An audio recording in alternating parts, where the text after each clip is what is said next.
Good morning, everybody. You are tuned to Computers 2K now on the Nissan Communications Network. I'm Amnon, your host for the next few hours, along with Mike. Good morning. Good morning. And Bruce is here. It is indeed I. It is indeed. Yes. I don't know where Spence is, but I'm sure he'll show up at one time or another. Our number is 919-518-9773. Computers 2K Voice on Skype. And today's show is brought to you by that bitblaster guy, Tom Sinclair. I wish I could also say that it was made possible by Bamboozer, but we're having a problem there.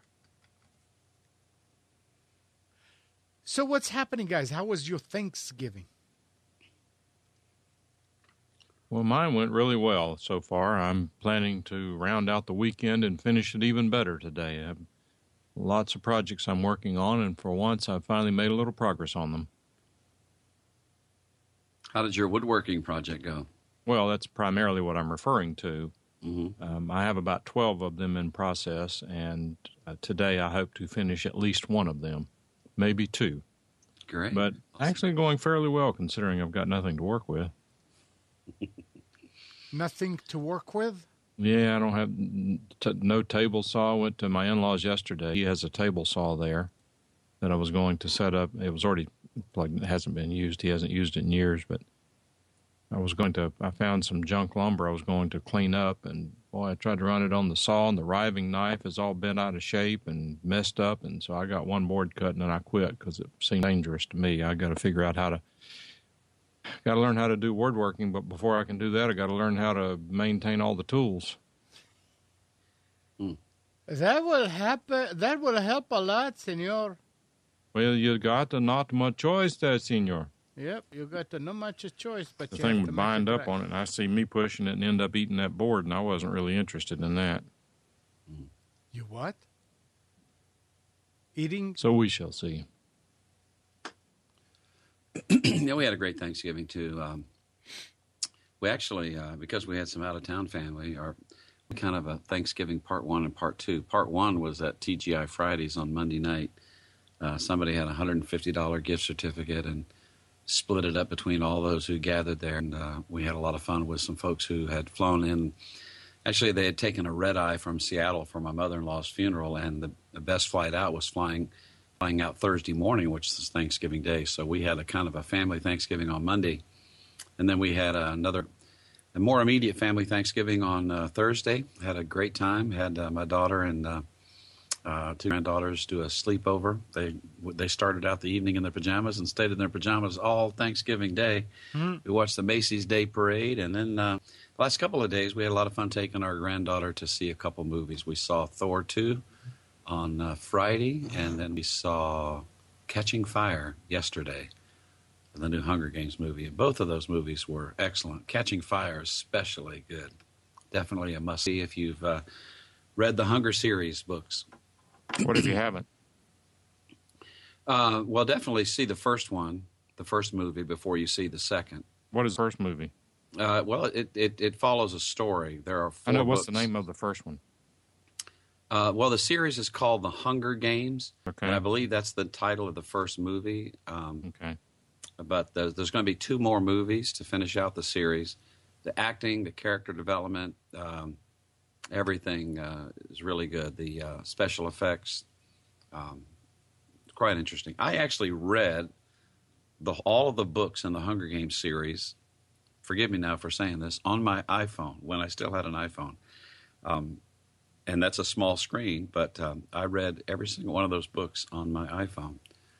And, of course, then I got a Kindle, and now I've got the beautiful Samsung Galaxy Note 2, which I read books off of now. So, but check it out. I'll probably wait for Netflix. I haven't watched a movie in 5 years at least. Mm-hmm. Normally, we wait till they come to the dollar theater. Not because we're cheap or anything. It's just better stewardship. When you think about what it costs to see a first-run movie, even at senior prices, which I believe is $8, and then if you want popcorn, that's another $7. That never happens. No, Now, we managed to sneak in a Laura bar or some other kind of a candy bar when we go in. Oh, How was your Thanksgiving, Amnon? Heard you had guests. Were they hard to get rid of? It was pretty nice. It was pretty good. Yeah, we had lots of fun. Mike was here, and Donna was here, and Your audio is really low, Amnon. I don't know. We've been waiting for it to come up, but it hasn't yet. Yep. all right. So Well, double. then I'll do it manually. Well, that's good. We That's more gooder. have control. Power. Absolute power. I'm playing with the new font for our name. Do you like that? Not watching the stream. That's weird, but I can't. I guess it's already so many spaces. I can't push Bruce's name farther to the right. But it was very nice. We have a bunch of food, and guess what? Mike's wife, Susan, made me a sugar-free cheesecake. And I'll have you know that nobody here can touch it now except me. Uh-oh. I didn't mean to cause World War III. No, you didn't. Okay. But it's really nice to have that. But see, Amnon, I eat like that all the time. It's unbelievable. I mean, it's nice when you can have something that, all right. I mean, when I can eat 2 pieces a day and not feel too bad. You will if you eat 2 pieces a day. Nah. Yes, Not you for the will, short too. time. No. I'm checking. I'm not talking about the sugar. Nah, it's I'm fine. talking about the calories. It's fine. It's fine. Yeah, we stayed up till about 11 o'clock. I think it was 11:30 when my daughter and her boyfriend left. It was nice. Very nice. If you ever get an invitation to go to Amnon's, take him up on it. You got it.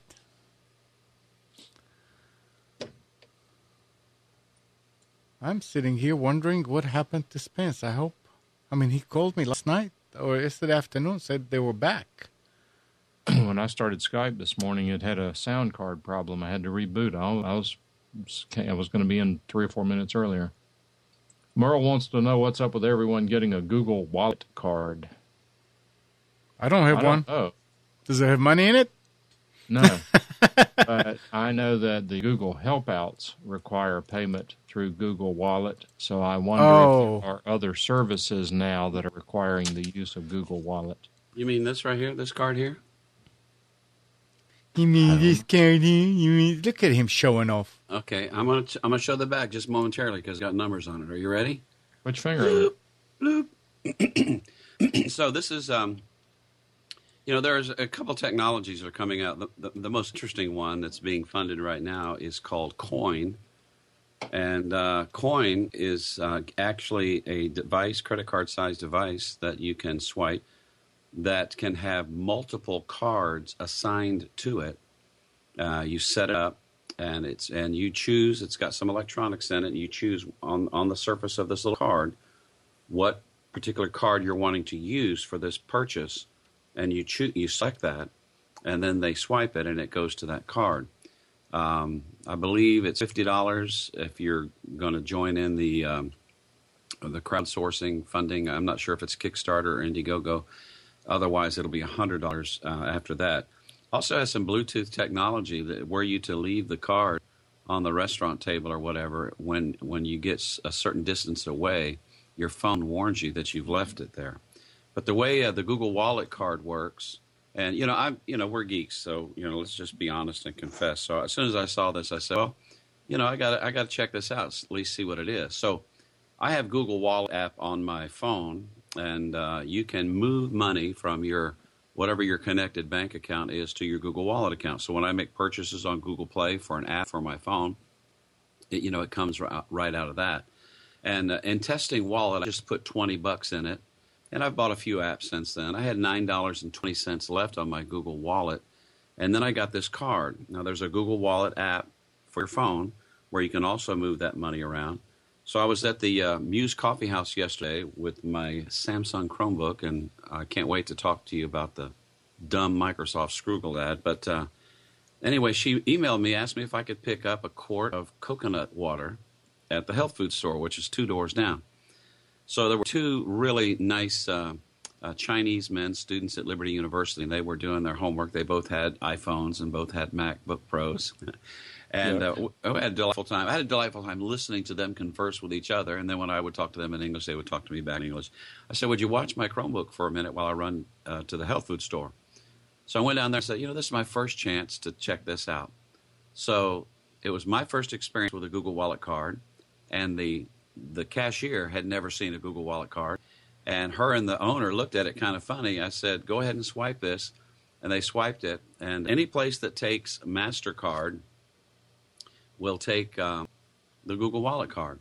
And I had $9.20. I think the bill came to $6.14. And so my Virgin Google Wallet card has consummated its first purchase. Did you request that one, or did you get it by virtue of having a Google Wallet account? I requested it. Yeah, you have to request it. Yeah. Yeah, I don't really want one. Well, I'm not sure what its value is. One of the things that I think I might $9 and some odd cents. Well, I mean, I might put a certain amount of money that I think I might need for expenses on my next business trip, and just use this card exclusively, and that way that'll be the only thing that'll be associated with it. But coin is the one that really interests me the most. Having one card that you can assign everything to. So assign. Right. Yeah. All the data from all of the credit cards that you want to put on this one card. Oh, okay. And then you can you choose on the card itself which card information you want to use for this swipe. Oh, what do you mean you choose on the card? Well, I'll have to see if I can find. No, I mean, this is after you swipe. It comes up and says, "Which one do you want to?" No, you choose ahead of time. No, you program the card which account to work on. Well, you can't exactly program it right there on the fly when you're swiping. No, you don't program it. I'll put a. I mean, what does it have? Do you punch something on the card? Is the on card? The card, yes. So right. the card has electronics that. Absolutely. So it's not just a plastic card. That's correct. Okay. No, that makes sense now. Okay. There is a link I just put in there to a CNBC story about the card. And when you say you told those people, go ahead, swipe it, don't worry about it. So any place that has a swiper, doesn't matter. It's a card that's not in their list, but when it appears on their account, it'll say that it was a MasterCard such and such, or Visa such and such, or Amex. Okay. Right. And then it's valid, and the account is good, and there's money to be had. Interesting. Yeah. So pre-order cost of the coin card is $50 plus $5 shipping and handling. There's also a special discount offer of $5 off for every friend a user refers. Now, there's some concern about the credit card companies, whether they like this or don't like this. What's the difference? You're still using their card. Yeah, I'm giving you just what the bare minimum that I know about the story. Now, the $50 that's on it now, when you buy it, you said there's no $50 on it. It's $50 for the hardware. Oh, okay, and then you put some money on it. Who did you associate it with other credit cards, Visa, MasterCard? American okay, so it's not like you're giving Google $20, or still comes we're out. Google, Amnon. Yeah, we're talking about the coin card right now. Oh, the hardware one, the one you can program on it. Oh, okay. I thought you meant that the Google card has that program thing. No. All right. No, Never mind. The Google card is just a Okay. plastic credit card. Okay. But it's interesting, you know. I mean, everybody's trying, iPhone, Apple's come up with this, fingerprint reader, and they're hoping that maybe that can be the key that will, make more ubiquitous the idea of using your phone for purchases and stuff like this. And then there are people who are working on Google Wallet cards or this coin device, which I think is the most interesting to me anyway. I've got a number of cards in my wallet, and it would be nice to have, one device to rule them all if it works as advertised. And of course, Ken wants to know how safe the Google card is, and my guess is that probably remains to be seen. Well, it's as safe as any other credit card that one carries in their wallet. You have responsibility to, if you lose it, you want to report its loss. The other benefit about it is there's only enough money on here that I choose to put on here. If I've got a $6,000 credit limit on a Visa card, then that's my maximum exposure. If I've only got $50 on this Google Wallet card because that's what I thought I might be using it for on a particular trip or an event, that's all that's on here. That's my maximum exposure. It's just like a debit card. So, there's an argument. Some people like the prepaid debit cards. I mean, some people choose to do that. I think it's a valid way of handling people's finances, especially for people who have bad credit. So I think there's a valid purpose for it. I don't think it's going to get a lot of widespread use unless you could associate it with, multiple credit cards like you can this coin device. But interesting technology, though, wouldn't you say? Yes. I mean, it gave us something to talk about for the first 10 to 15 minutes of the show. I guess the coin thing I would be more concerned about than the Google thing. I'm not really excited about giving Google any more of my information than I have to, because they already own all the information in the world. But the coin thing, I wonder, because I don't know anything about it. I'm not criticizing it. I'm curious about it. That on the coin thing, do you have to give them any passwords for your credit card accounts? I don't know, but be assured Visa and MasterCard and American Express are using all of the data from every purchase you make to do some things in advertising as well. So Google's not the only. No, that's not. I'm talking about the coin thing now. I guess because I don't know how you set it up. Whenever you associate, I guess the way to ask this would be when you associate your American Express card with your coin card. Do you have to give the coin people, whomever that is, the password to and your security code for your associated credit card? I would imagine there's got to be some kind of transmission of data like that, much like you would give to Mint. Perfect. Glad you said that. Because if they're and I don't know how this worked out, but I heard, and it's something to be on the watch for. I heard about a year ago that with Mint, if you give a third party the code for your card, then if there is fraud, they're not going to reimburse you because you have violated your contract and that you are not supposed to give your secure information to a third party. If you do, you're responsible for the acts that happen as a result. Well, and Mint was called out by name. Well, Mint is really not a purchasing agent. Mint is mainly a clearinghouse for gathering your data, for building your budget, and managing your money. It's really, there's no expenditures made there, but but this particular issue had to do with,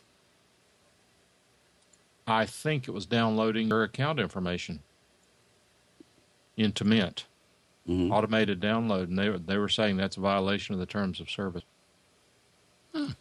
Well, they don't like it because then they can't get their $7.95 or $14 a month what they charge for doing the same thing. Of course, they don't like it.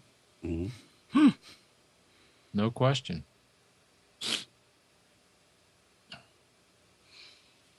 Just be careful. Yep. Keep an eye open for that sort of thing because, I mean, one of the comments you made is that the credit card companies don't like it. Oh no, not that. Heck with them. I could care less what they like and don't like. Well, just like the what's that TV Aereo Up in New York. Yeah, in New York and now Boston and soon to be a lot of other cities. They went to court and won, and I like it that there are people who are pushing the envelope and coming up with some. And by the way, there's a great link that MC Prodnet put in the chat to tell you everything you want to know and more about coin. Mm-hmm. So, but this actually is connected with another question I had based on Nick's discussion yesterday.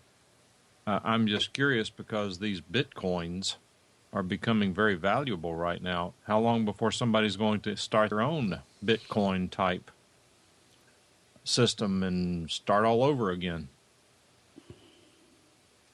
And what I'm saying for anyone who doesn't know about it, like me, apparently they only made a certain number of Bitcoins, and after they were distributed, they were no longer available. So now the value of each one of the ones distributed has gone up to, I don't know where it started, but it's supposedly now they're up to about $1,000 a piece.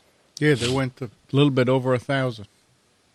Maybe one day we'll end up trading shells on the beach. Well, coins. Things. I mean, it's like the U.S. currency. It has whatever value you attribute to it. If it's not backed by anything solid, like our currency is not, call it what you will. It's whatever. It's what's the price. The price is whatever people are willing to pay.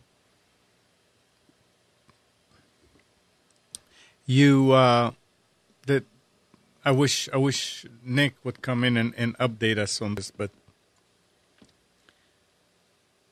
he's having problems caching his. I thought he couldn't find them. He couldn't find. Well, that's the problem. That's a problem. Yeah. Yeah, I got $1 million bill laying around here somewhere if I can just find the darn thing. So, I don't know.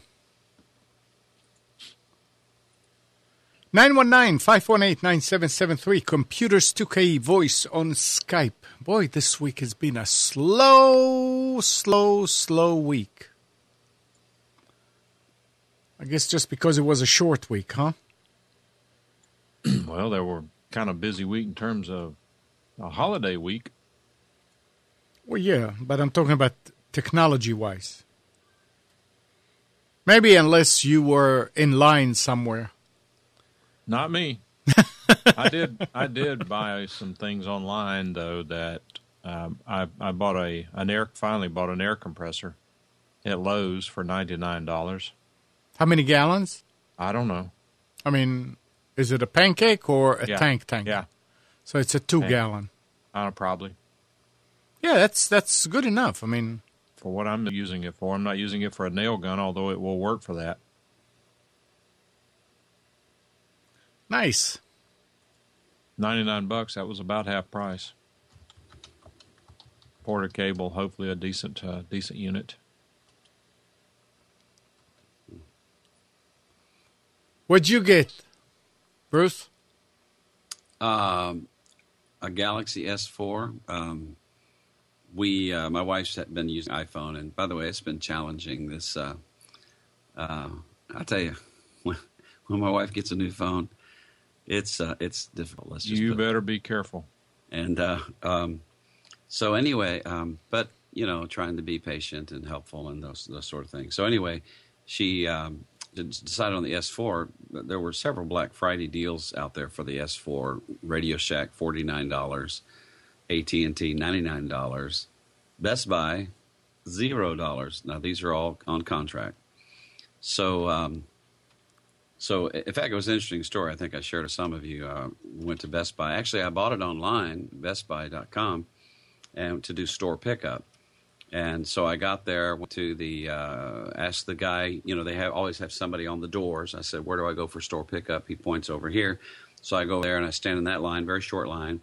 And then the lady says, no, if it's a phone, you're doing store pickup, you got to go over to the mobile phone area. And I look over there, and there's this long line. And so I said, you mean I've got to go ahead and stand in that line, the line where people are deciding, I don't know which color do I want. Data plan? What's a data plan? You mean I got to have a data plan? And, you know, I don't know. Do I want a white one or a red one? Or you got blue? Blue? Really? What shade of blue is it? You know? And so there's a lady, she got this piece of paper. She's taking all these notes, and I'm thinking, oh, my soul. I'm just here for a store pickup. And, you know, my wife and granddaughter are with me, and my wife says, looks like you're going to be here in line. You mind if I take my granddaughter to Supercuts and get her haircut? I said, well, you might as well. You know, it looks like I'm going to be in this line long enough where I might need a haircut before the day's over. But after a while, a man came up with a shirt and tie, and he had a paper bag. And he said, would you like some candy? And I looked in there, and there was chocolate, you know, M&M's, peanuts, Snickers bar, Milky Ways, you know, a little small size, what you'd hand out at Halloween. And so I got me a Snickers bar, and then I looked at his name tag, because I like to recognize people and thank them personally. People like to hear their name, and only his name tag said General Manager. So this was the big kahuna, the high Rastacooter, top dog of that particular Best Buy store, and he was going around handing out candy. Well, I appreciated that. And that kind of calmed me down. I said, okay, look, I got to make the best of the bad situation. About 15 minutes later, he comes over. He pulls me out of line. He takes me to another kiosk over at the Samsung booth, and he proceeds to activate my phone for me.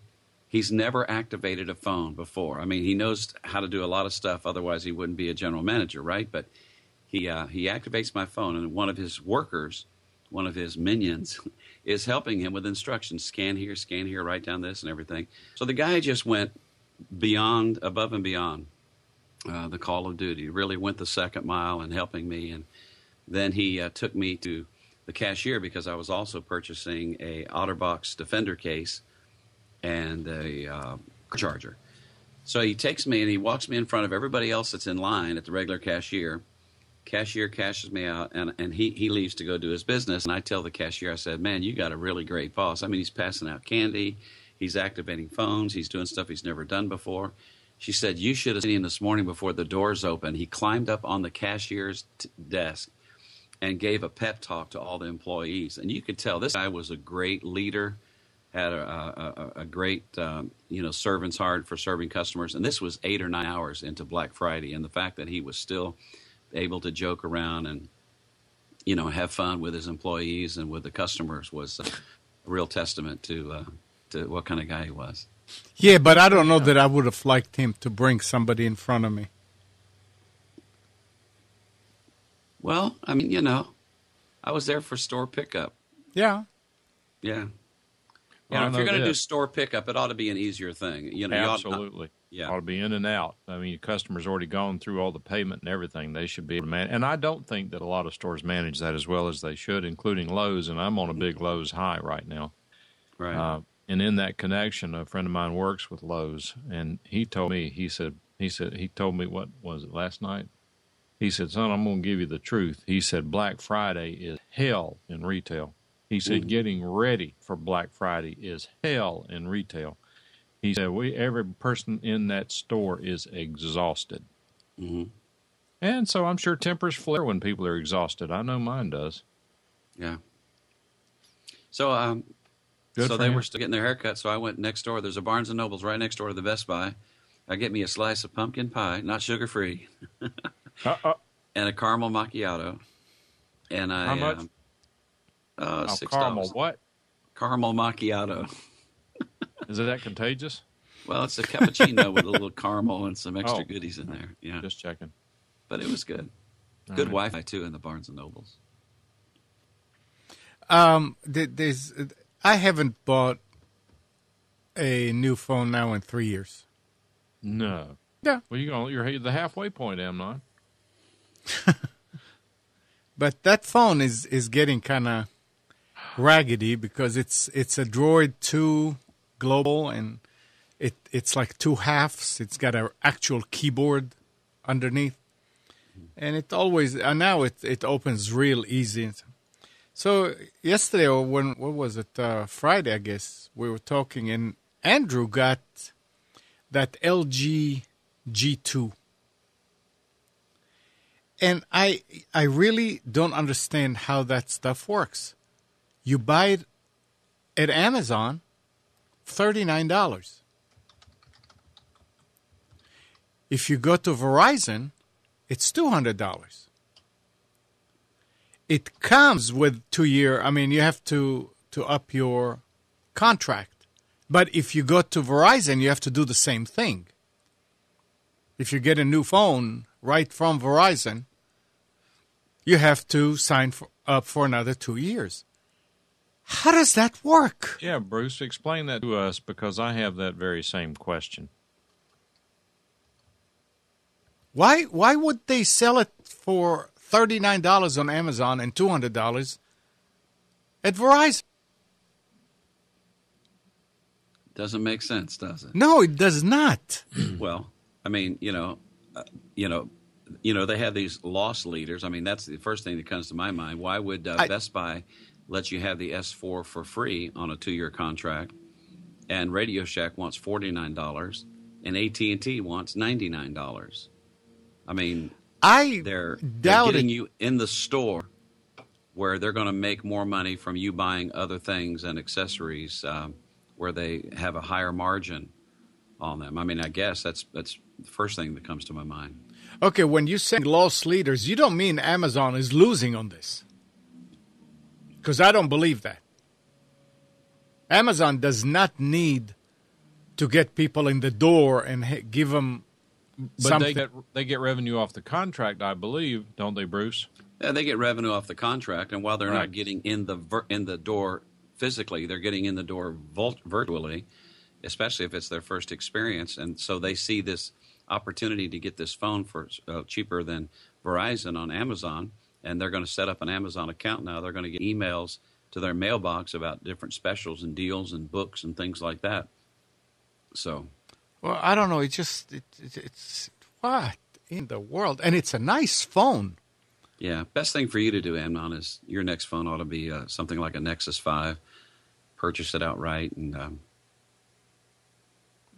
I don't know. I mean, if I'm going to stay with Verizon, the one reason why I will not get the G2, which is a nice phone and I liked it, but you cannot replace the battery. It's not user replaceable in the States. And reading about it in Korea, it is user replaceable. So go figure. Why wouldn't they let you change the battery? I mean, I'm sure it's replaceable, but it's not like my current phone, just open the back, slide it open, and put another battery. That's become one of my almost, I'd say 99% close, non-negotiables when it comes to cell phones. Battery, be able to change the battery. Yep. Yeah. And being able lot to be said for that, for sure. We go on vacation, I bring an extra battery. If you're, Now, they do say that the battery would last 18 hours of usage. That's a lot. But Nick was saying that on his, he's got a Note Galaxy. No, what does Nick He has have? a Note 2. Note 2. It says it's also 3,000 milliamp hour. And he says it lasts maybe 10 hours. So I don't know. And I read about the Nexus 5. I probably read some more next Christmas and still be with my Droid 2. I'll tell you, the Motorola Droids were really great on battery life. Still are. One of my, the fellow that took the red eye from Seattle, he works for Microsoft. He has, he had the new Droid Razr Max, and he liked it a lot. And I've got some friends who have Droid Razr Maxes, and they're reluctant to switch because the battery life is so good on them. I changed the battery once, and about 3-4 months ago, in both our phones, me and Kathy's, and I'll leave it on the desk, take it out, go, come back, leave it on the desk, and sometimes I'll forget to plug it in. Normally, I'll plug it in, and after 2-3 days, I plug it in, and it says 80%. So it does last. Absolutely. So how about some of you guys in the chat? Did you make any or any Black Friday tech purchases online or in the brick and mortar store? Let us know.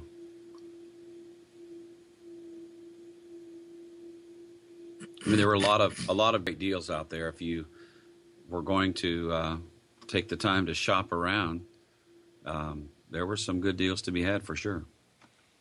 Did you hear about that guy that was walking home with his 60-inch TV that he bought, and he had it on some kind of a cart and got robbed and shot or whatever? Yep.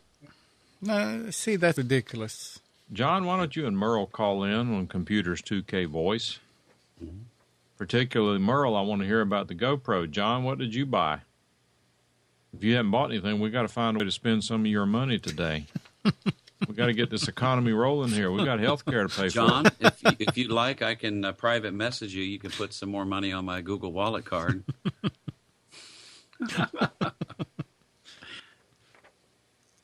I don't think anybody ever heard Merle's voice. I have. You have? Okay. I have.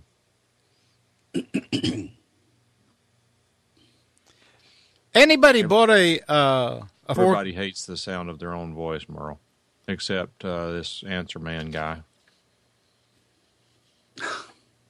Merle, then all you have to do is just actually we require that when you call in, you turn down the volume on the computer. So don't worry, you will not hear your voice. There you go. Good thinking, Amnon. Good thinking. Doug got an Acer C720 Chromebook. Which one is that, Bruce? Is that the new one or the older one? No, the C720 is the new one with a Haswell processor. It's 11.6 inch screen, 4 gigs of RAM. It is my recommended. If you're going to get a Chromebook today, that would be the one I would recommend. Because? Well, it's got a great screen. The build on it's good. The Haswell processor gives you 8+ hours of battery life. And then all the other reasons that I myself particularly like the Chromebook. I posted a little video. I was at the coffee house yesterday, and I was holding up my Note 2, taking a little video of showing people, I'm in Chrome OS, and I clicked on another tab. Now I'm running my Windows 8 machine back home. I'm remoted into it from the Chromebook. Then I did the key combination, went to Ubuntu Linux, and I went back and forth like that. So there's a lot of things that that can be done with the Chromebook, and I disagree wholeheartedly with the pawn shop stars who might as well be porn shop stars for what they know about technology. And as far as what? Being pimped out by Microsoft to say that the Chromebook is not a, quote, real laptop. I did find the 30-second version of that commercial. We got 30 seconds to see that? Certainly. It's funny. Let's see. Hi, I'm looking to trade in this gift for a ticket to Hollywood. What makes you think it's worth that much? It's a laptop.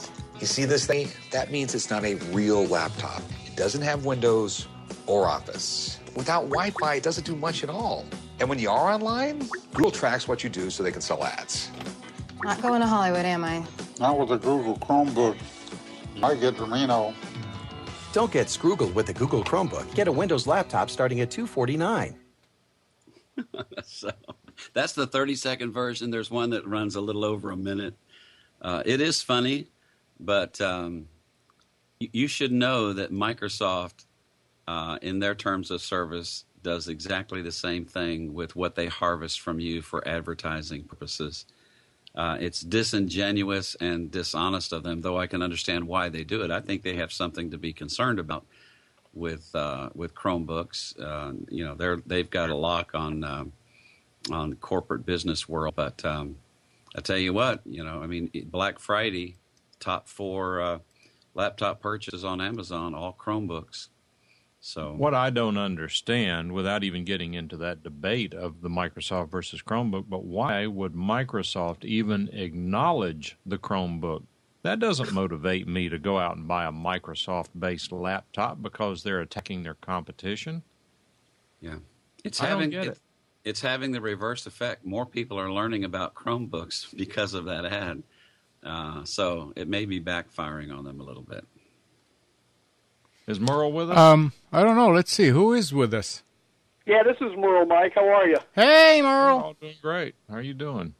I'm not doing too bad, thank you. I guess you wanted to know something about the GoPro 3. Well, I wanted to say that I actually saw a story on 60 Minutes about the GoPro. We talked about it last week, I think. And that piece, to the extent that anybody watches legacy TV anymore and particularly wastes their time on 60 Minutes, if you happen to screw up and catch that story, it really kind of motivates you to want to go out and get one. It sort of opens a new dimension. So I'd be interested in knowing what motivated you to go get it. What are you going to do with it? And you can brag a little bit about how much money you saved.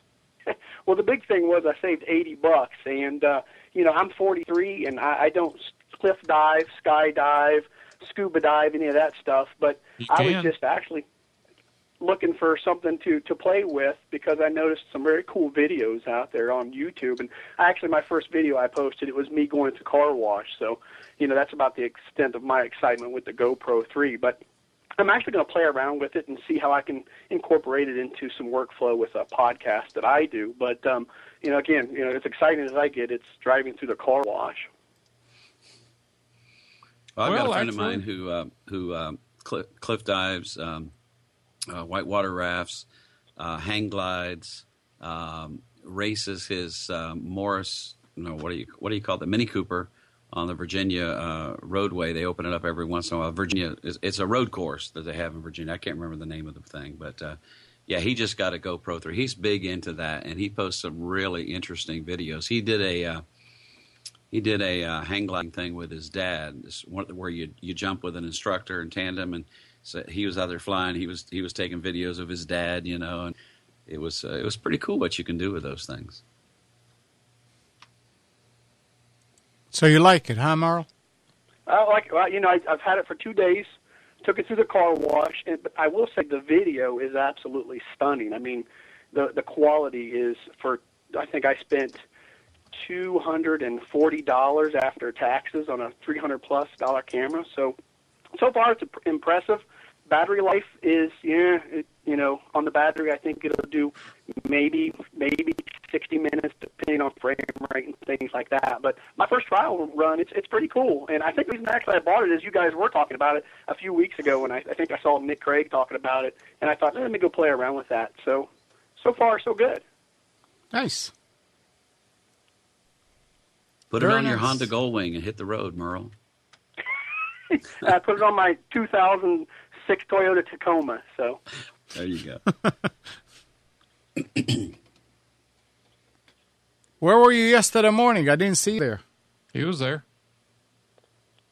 Oh, yeah, I was dialed in and checking it out. I had to go do some things. Yesterday was my birthday, and as Mike knows, I'm a big Ohio State fan and getting ready for that big game. But I was tuned in and listened to you guys. And I want to say thanks for all you guys do, because I've been following you guys for quite a while and working on my podcasting and video casting skills. And I've been watching you guys and folks like Andrew Zarian, and you guys are just awesome. So keep up the good work. And I'm going to go ahead and get off here because I'm going to leave for church here in a couple minutes. But I'll be around. So thanks for all you guys do. All right, Merle, take care. Have a good one. Take care. I went to the Saturday night service last night, so I hang out longer with these guys. Really? Yeah. Hey, this college football is interesting, and of course, in the technology, all of the apps and the way for getting all the data. I use the Yahoo Sports app. Some people use it's a great app that ESPN has up, but I'll tell you, the National Football League. I know, Mike, you're not much into the football games, but not much is an understatement. College football and NFL, it's been very interesting in both of these seasons to see what's happening with Alabama losing. I don't know if you heard about that game or watched it, but I actually heard that the number one team got knocked off by another team. Right, Auburn. Is that right? There were a lot of interstate rivals. Florida State played University of Florida, Clemson, University of South Carolina. And Auburn, Alabama. There were some others like that, but I tell you, it's really shaping up. And Ohio State is undefeated as is Florida State. And it'd be interesting now to see if we ended up with Florida State and Ohio State in the national championship game. So, which I would predict with great confidence that Florida State would eat the Buckeyes for lunch. So, sorry, Merle. So Merle says 1 second left, 100-yard run. Now, since I'm a non-sports person, that doesn't mean anything to me. Does that mean he scored? He was in the process of a 100-yard run, and there was a second left by the time he went over the goal line, or does that mean that what? The score was tied, and Alabama was going for a field goal for the win. The field goal was wide right, didn't go out of the end zone, and so Auburn had a player in the end zone. He caught the ball, the field goal ball that was kicked. He ran it all the way back for a touchdown. No time left on the clock. Auburn wins. It was if incredible. The clock ticks off when the guy's running, is the game over, or does he get to finish the play? Now, if the play is still active, doesn't matter whether the clock goes off or not. Okay, so that's why they say you got to kick off before the clock ticks by, because until the play is over, the clock doesn't matter. Correct, and also a game can't end on a defensive penalty or foul. Even if the clock ran out and there was a penalty, they would, get one more shot, one more play. So, what was the score at with 1 second left? Let's see. I think they made the extra point, so it would have been 36 to 28, something like that. It was 28-28, and okay. no, 30 so it was tied at the okay. Right. Mm-hmm. Okay. Yeah. Well, when my kids were playing sports, I got a little interested in at least some of the things they were doing, and then when I was in college, though, anytime I watched a game with my team in it, they always lost. So I quit watching for the benefit of my friends. Kind of like politics. Remember, we were talking about me using the music in the Vietnam show. Yeah, you criminal. So, I guess that's done with, since I took all the music off of the beginning and the end. I don't know. Probably got 3 year statute of limitations. But then, uploading all the files to YouTube, and in preparation to use YouTube for the storage and the playing and all that, I went the other day and looked at the list, and a whole bunch of video had noticed next to them, third-party music included. So first of all, it was on Computers 2K Now, each and every one. Saying, what in the world? So the nice thing, though, is they tell you where it's at, and you can click on that link right there, and it takes you right to where it's at. Well, it's our intro. Now, our intro came from freestockmusic.com. Mm-hmm. And it has a license there that you can use it. So I disputed it and gave them the link to the song, to the music, and a link to the license. Didn't hear anything yet. But then there was one that said something else, one of the Computers 2K Now. It had two of them. So I clicked on the second one, and one of you guys played some island song. I can't remember which one it was. I don't know. But it was a very short segment of it. And obviously that was copyrighted. So I removed that archive, that file. Then they said that the intro for Hell Thin is copyrighted. And I remember getting it from the same source. I couldn't find. I mean, you have to go through hundreds of scores, and I don't remember the name of it. So I said, you know what? I'm not going to even bother. So I removed all the Hell Thin archives from there. The one that I know was apparently copyrighted also was Reawaken Your Brilliance, which was a piano score of Book of Days by Anya. I thought when I got it, it said that it was free for use, but I couldn't find any link to it. I said, okay, I'm not going to put that there. So I'm going through all this now, and you kind of wonder if there is any safe music to use out there. There is. Whenever you have a broadcast with music in it, when you're uploading to YouTube, I'm told that you have the opportunity to add the licensing information at that time, which precludes you from getting a takedown notice. I didn't see anything, but I've I never mean, seen they it did not. either. They didn't. Now, mind you, they did not say take it down or anything.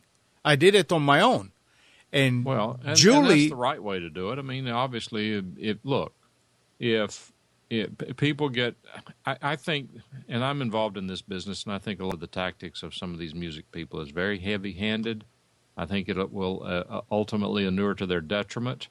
But the reality is that as long as we are going to respect personal property rights in this country, then if it's their music, if it belongs to them, they get to decide who can and who cannot use it. I don't agree. have a problem with that. I don't like their tactics, but you know what? People can be asses all they want to, and that's kind of, for now, we can have the freedom to do that. However, that being said, that the problems tend to solve themselves over time. And what has in many ways happened, and I've seen this to some extent, I don't know how much it's catching on, but to a great extent, the dogmatic approach to these things that these copyright holders are taking is actually opening up the market for new artists who can't get a deal. And if you think about it, the artists who would love to have the publicity and the exposure are going to continue releasing their stuff under Creative Commons or totally free license. So they're going to get the exposure, and these people are competing with the established artists. Now, is it going to make a difference? Probably now it hasn't made that much of a difference, but over time, who knows? Yeah. I mean, it seems like that would be a perfect chance for an artist to go out there and actually create intros. Yeah. And Here's one and for put 'em me. for $10. I did a video of a hike up Crabtree Falls, and so I called this Crazy Crabtree Falls. And you can see here it says, here are the details: Blood, Sweat, and Tears, Lucretia McEvil sound recording was there. And it's interesting because as soon as you go here, it will start playing, like you said, exactly where the content was. Yep, that's it. That's exactly it. Yeah. So. Well, I mean, that's helpful. Yeah. And you can see, I mean, I've got two of them here. I'm not even sure what this one is. Let's see what this one. This was a VidBlaster virtual audio cable demo. By the way, this is one that I got an infraction for. That's a Mike, keeper. That's a keeper. He didn't want anybody. And so the song here was Dean Everson, Floating to Forever, and 56 seconds. But, they don't want you to use anything but a mixer on VidBlaster. And so I was showing everybody how you could use VidBlaster with a virtual audio cable, and I got smacked down pretty big for that. So anyway. Well, that's good to know how to get an infraction. We need to start doing that more often. Yeah, right. I think on one of the shows also, we played a sort of like a patriotic video from YouTube that I don't know if it was on 9/11 or Veterans Day or something that had to do with the military, and they flagged that one because it was an Anya song, and she was singing in the background. Onion. Anya, yeah, Onion. I don't know who that is.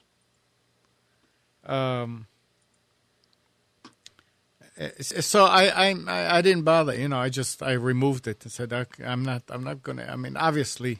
That's what they want, and then life is good. Everybody's happy, and that's fine. Things work out. Yeah.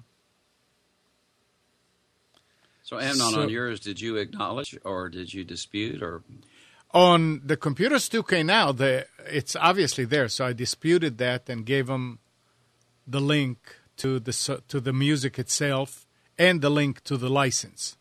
Mm-hmm. But on the other ones, I just couldn't find it. Mm-hmm. And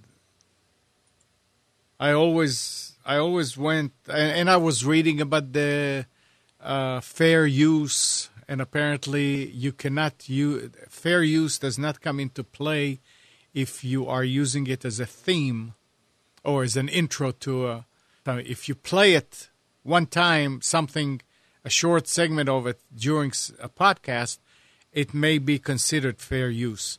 But if you're using it as an intro or as an outro or whatever and use it every time, then that's not fair use. That is correct. So I just, I said, the hell, this is not make it or break it. Let me just remove these, and that's it. And now I found new music, and I'm going to start using new music with those other shows. That should be okay. Keep them coming, guys. I mean, I'm taking this. Who's saying? You do know that on YouTube itself, they have, and I'll show this as good as I can. They have a section over here.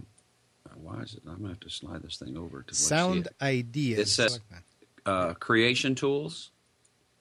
And when you click on Creation Tools, you see a whole bunch of music here. Yeah. You can, this is, this is one example here.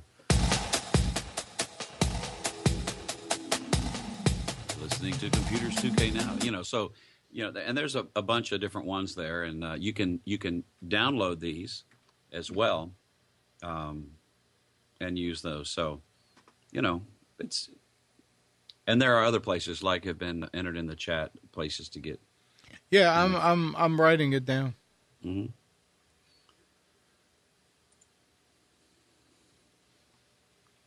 But you see, guys, this is where I got the music to begin with. It's called freestockmusic.com, and it doesn't cost anything. You have to register. And they have oodles and oodles of them. Now, some of these places require attribution. Require what? Attribution. There was no. They said you can use it as much as you want.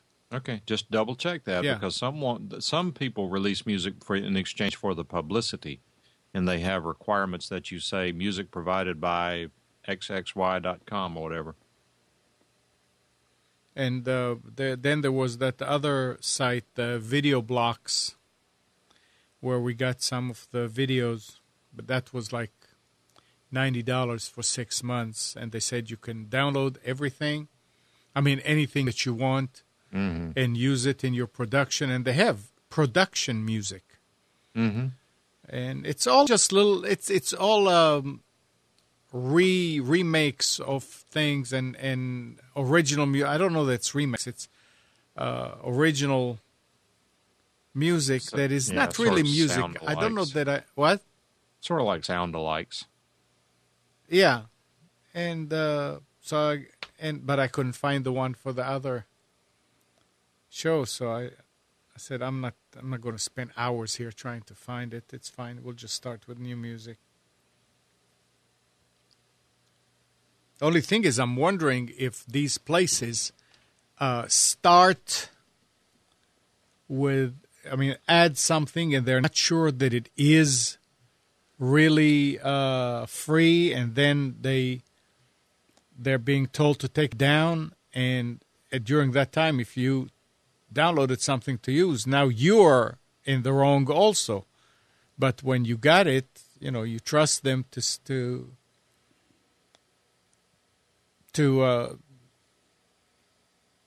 understand. You understand that they're saying it's fine to use it, and that's what we do, and you take their word. And it may not be correct. You are so right about that. Yep.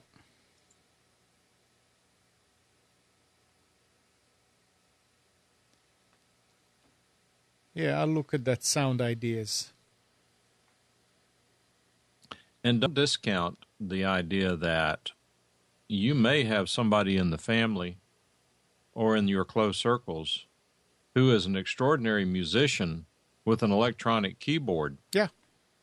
Because if you are unfortunate enough to be familiar with Entertainment Tonight and all of these supposed reality shows where they have all these hotshot themes and so forth, those things are all done by one guy on a keyboard. You can do credible theme songs if guys know what to do. And don't be surprised if you've got a budding artist in the family who can come up with some really unique stuff.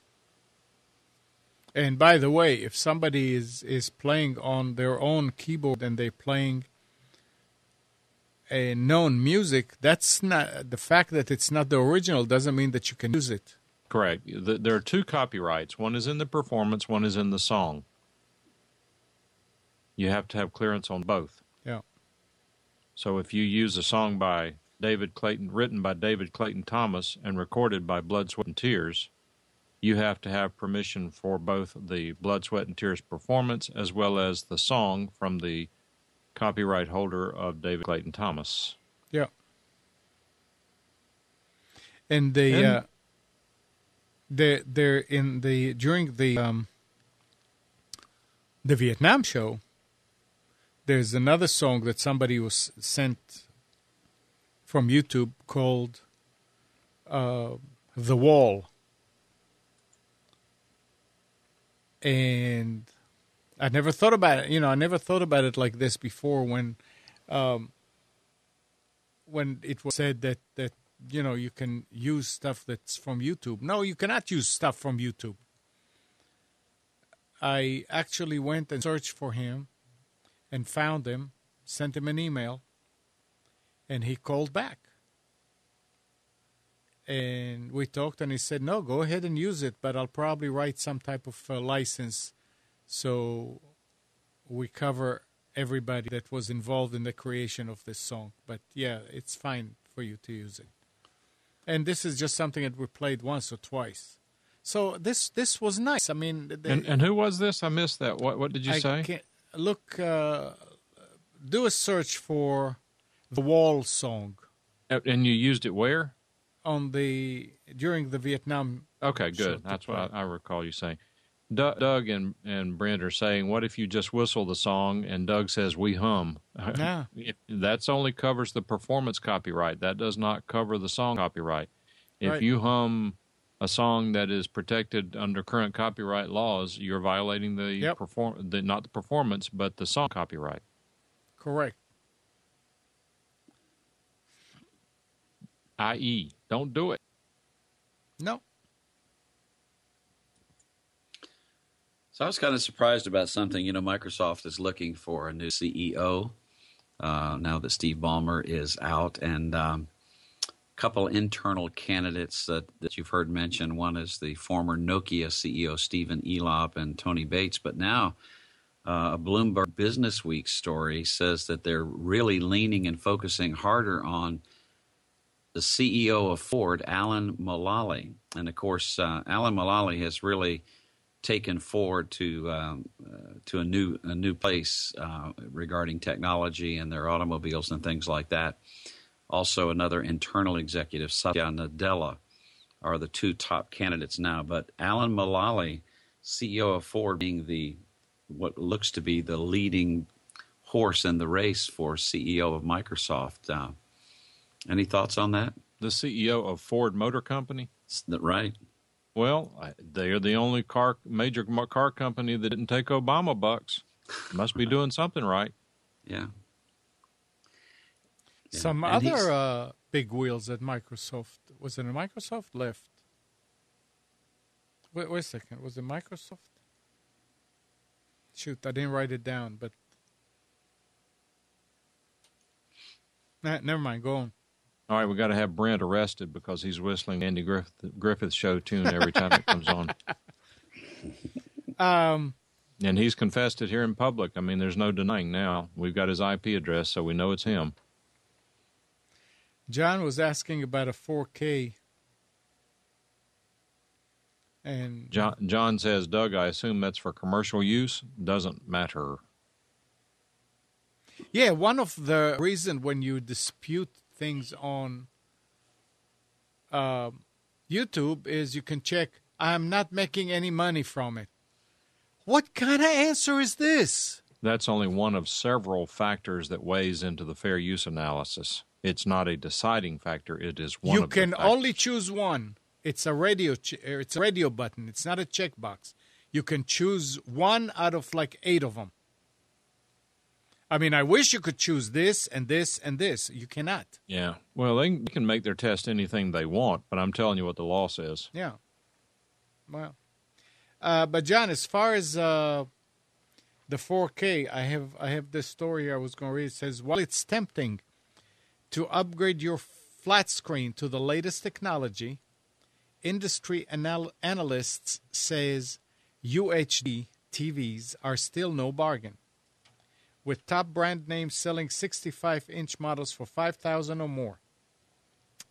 And even though 4K TVs offer 4 times the resolution of today's 1080p HD TVs, there are no standards today for how many frames per second should be used in broadcasting media.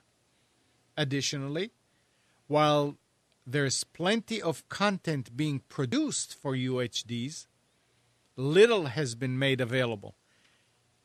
I was reading this and I was saying, okay, so does that mean that the TV has to play along with 60 frames a second or 50 a second? Will it not play whatever you throw at it? Apparently not. I don't know much about it. And when I was reading it, I also thought about the fact that we have a 41-inch flat screen 1080p TV. It's about 3-4 years old. Yesterday we were watching a movie from Amazon.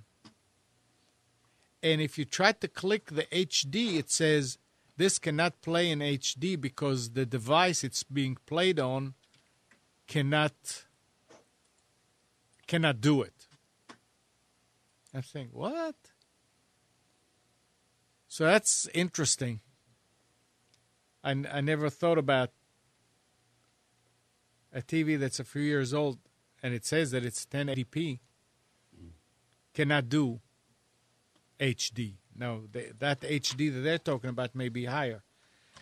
But, John, I don't think I would spend money on 4K TVs today.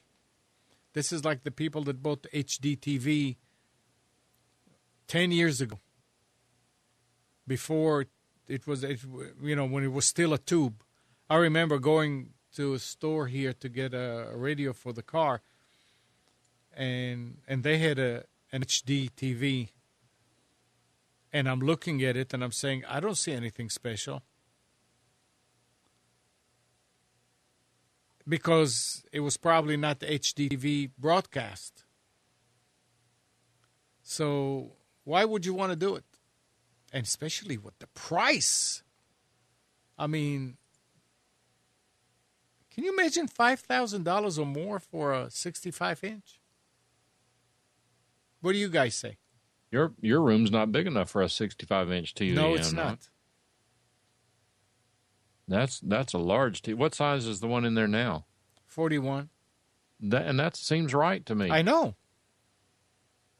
I know. I've seen the 50 and the 55 back then, and I said, that's way too big. I mean... And it's a bad feeling to buy a TV that's too big because what are you going to do? Yeah. Now, if you buy it from Costco, which I don't like Costco that much, but if you buy it from Costco, they have a 90-day return, no questions asked. They also double the warranty. If I buy another TV, which I eventually will, I probably at this point would buy it from Costco for that reason. Why don't you like them? They're a bunch of kooks at the top. It doesn't matter. It's the product you're buying. Well, I mean, that's ultimately the thing. But you know what? If you don't have principles in life, then I don't know how much happiness you're going to have. So it's my principles that disagree with theirs, and they got all the money, so it's just my own thing, not their thing. Speaking about TVs and what we did on Thanksgiving, aside from, watching Elf and It's a Wonderful Life, which are kind of traditions in our house, we got to use the Chromecast considerably on Thanksgiving Day with the whole family there, and we were all queuing up videos from YouTube and casting them to I have a Samsung LED TV that we really like a lot. I think they make some good screens. But we had a lot of fun. We played around sending stuff to the TV from YouTube for probably a couple hours. It was a lot of fun. It is amazing how long you can sit there and do that. Just click, click, click, click, particularly if you get on a playlist. Right. So cat videos, funny baby videos. What is this thing with cats and dogs lately? My gosh, I can't even get in through the living room without having to watch this cute puppy or whatever it is. Yeah. One of the neatest things we did while we were decorating the tree is I found a YouTube video that had a fireplace going. The video was a fireplace, and the music was really nice Christmas music, and it was 90 minutes of a roaring fire and Christmas music, and I had that playing in the background while we were decorating the Christmas tree. That was nice. Sure. See what Doug put there? Bah, humbug. No, about Bitcoin. What it says, the part about a UK man is trying to receive $7.5 million in Bitcoins from the dump? Yes. Bitcoin's 7.5 million is in the landfill. Well, how do you know that? It says here. I don't know. Maybe that's where Nick's are.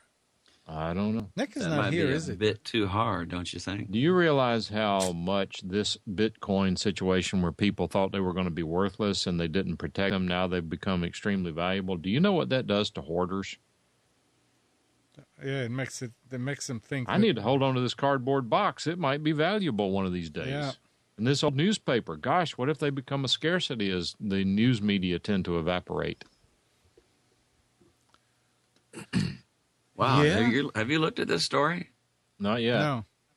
His Bitcoins are all stored on a hard drive that's buried in a landfill. Oh, jeez. He says his digital currency was worth almost nothing when he got it in 2009. Now his 7,500 Bitcoins are on a hard drive buried in a landfill. Why would you go online and admit that? How many people do you think are now going through? See, there you go. That's why I've never gotten rid of a hard drive. Maybe I absolutely. have to. I need to go through it. So Bitcoin is all digital, huh? Yeah. I didn't realize that. Well, get this. Those who want to give Howells a hand might be interested in an Indiegogo effort to fund a recovery effort. Bitcoins, being just data, can be backed up, but he couldn't find any duplicate copies of his Bitcoins. He said, search everything from voidtools.com, and you will find it if it's there. Carbonite. No, pass on that. He's not first to forget about a lot of very valuable bits, but in a happier ending, a Norwegian man named Christopher Koch remembered his 2009 stash of $25 worth of Bitcoins in time and cashed them out when they had grown in value to about $848,000 at 12:14 a.m. Pacific Time, November 30th, to mention an Indiegogo effort to search. That's the edited, updated. Okay, that's The Verge, Topics Bitcoins, Landfill. So I guess the effort is that Indiegogo, if he can find it, you will get a certain payback. To whom would you sell these Bitcoins to get your $7.5 million? Well, he should hire Jacques Cousteau's crew. See, that's the thing, though, no, so I don't understand. So at this point, does the fact that a certain number of Bitcoins are out of circulation, does that make the rest of them even worth more? Is it like stocks that if you take 1 million of them and you burn them? I doubt it, because they could always show up.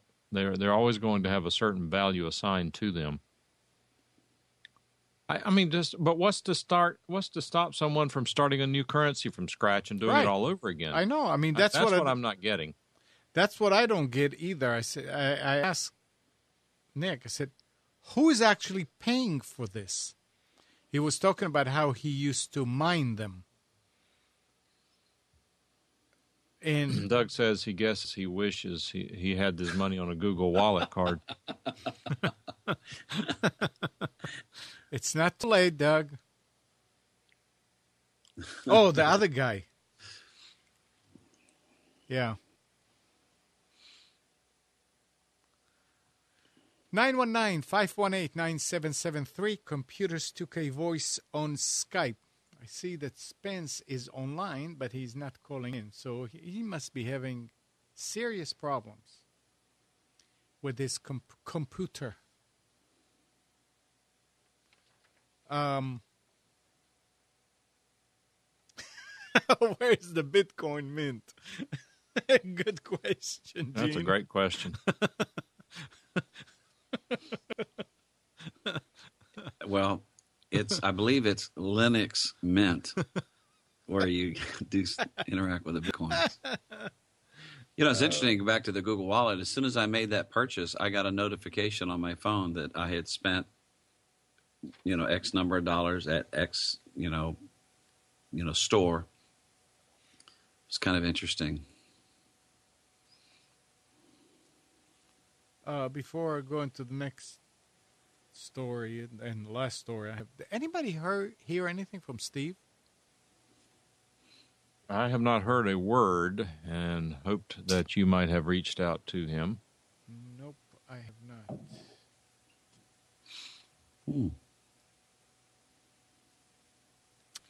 I'll make a point to, though. It's not the same without our foreign correspondent. The what? Our foreign correspondent for Computers 2K Nows. Yeah. Steve from across the pond. Is Nick in the chat? No.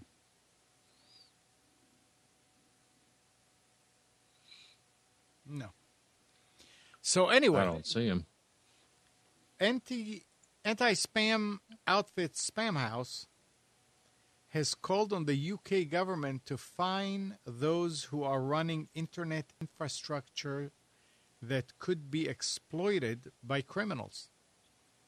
Those who leave open domain name servers resolver vulnerable to attack should be fined if they have previously received a warning, said Chief Information Officer of Spam House, Richard Cox.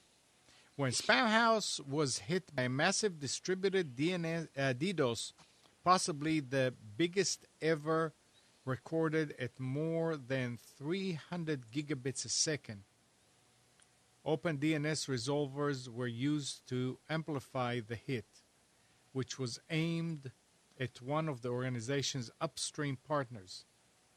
Once they know it can be used for attacks and fraud, that should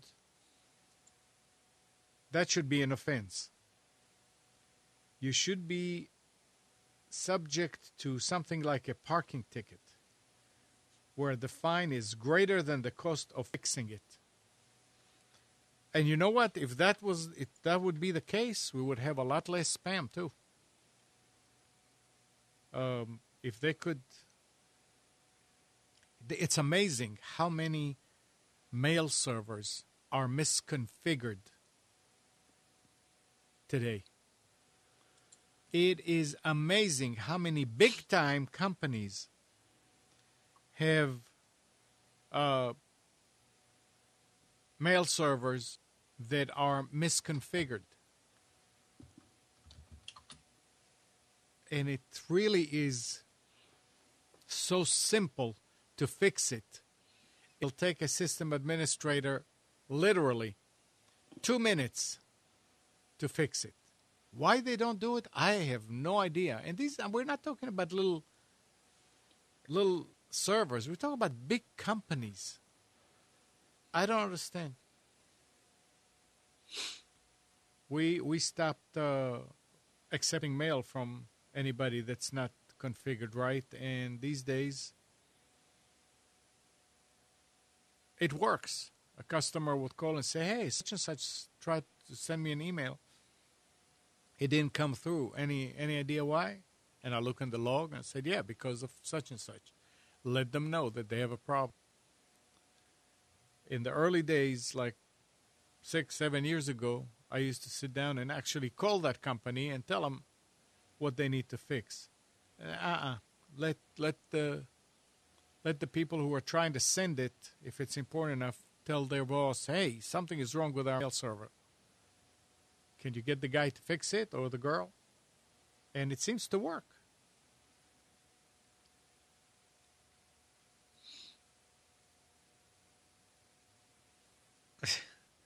Jean, have fun. She doesn't want to go to Costco. I don't know. I like Costco. And Mike was telling me that the next one that's going to be built is going to be real close to him. What a shame he doesn't like it.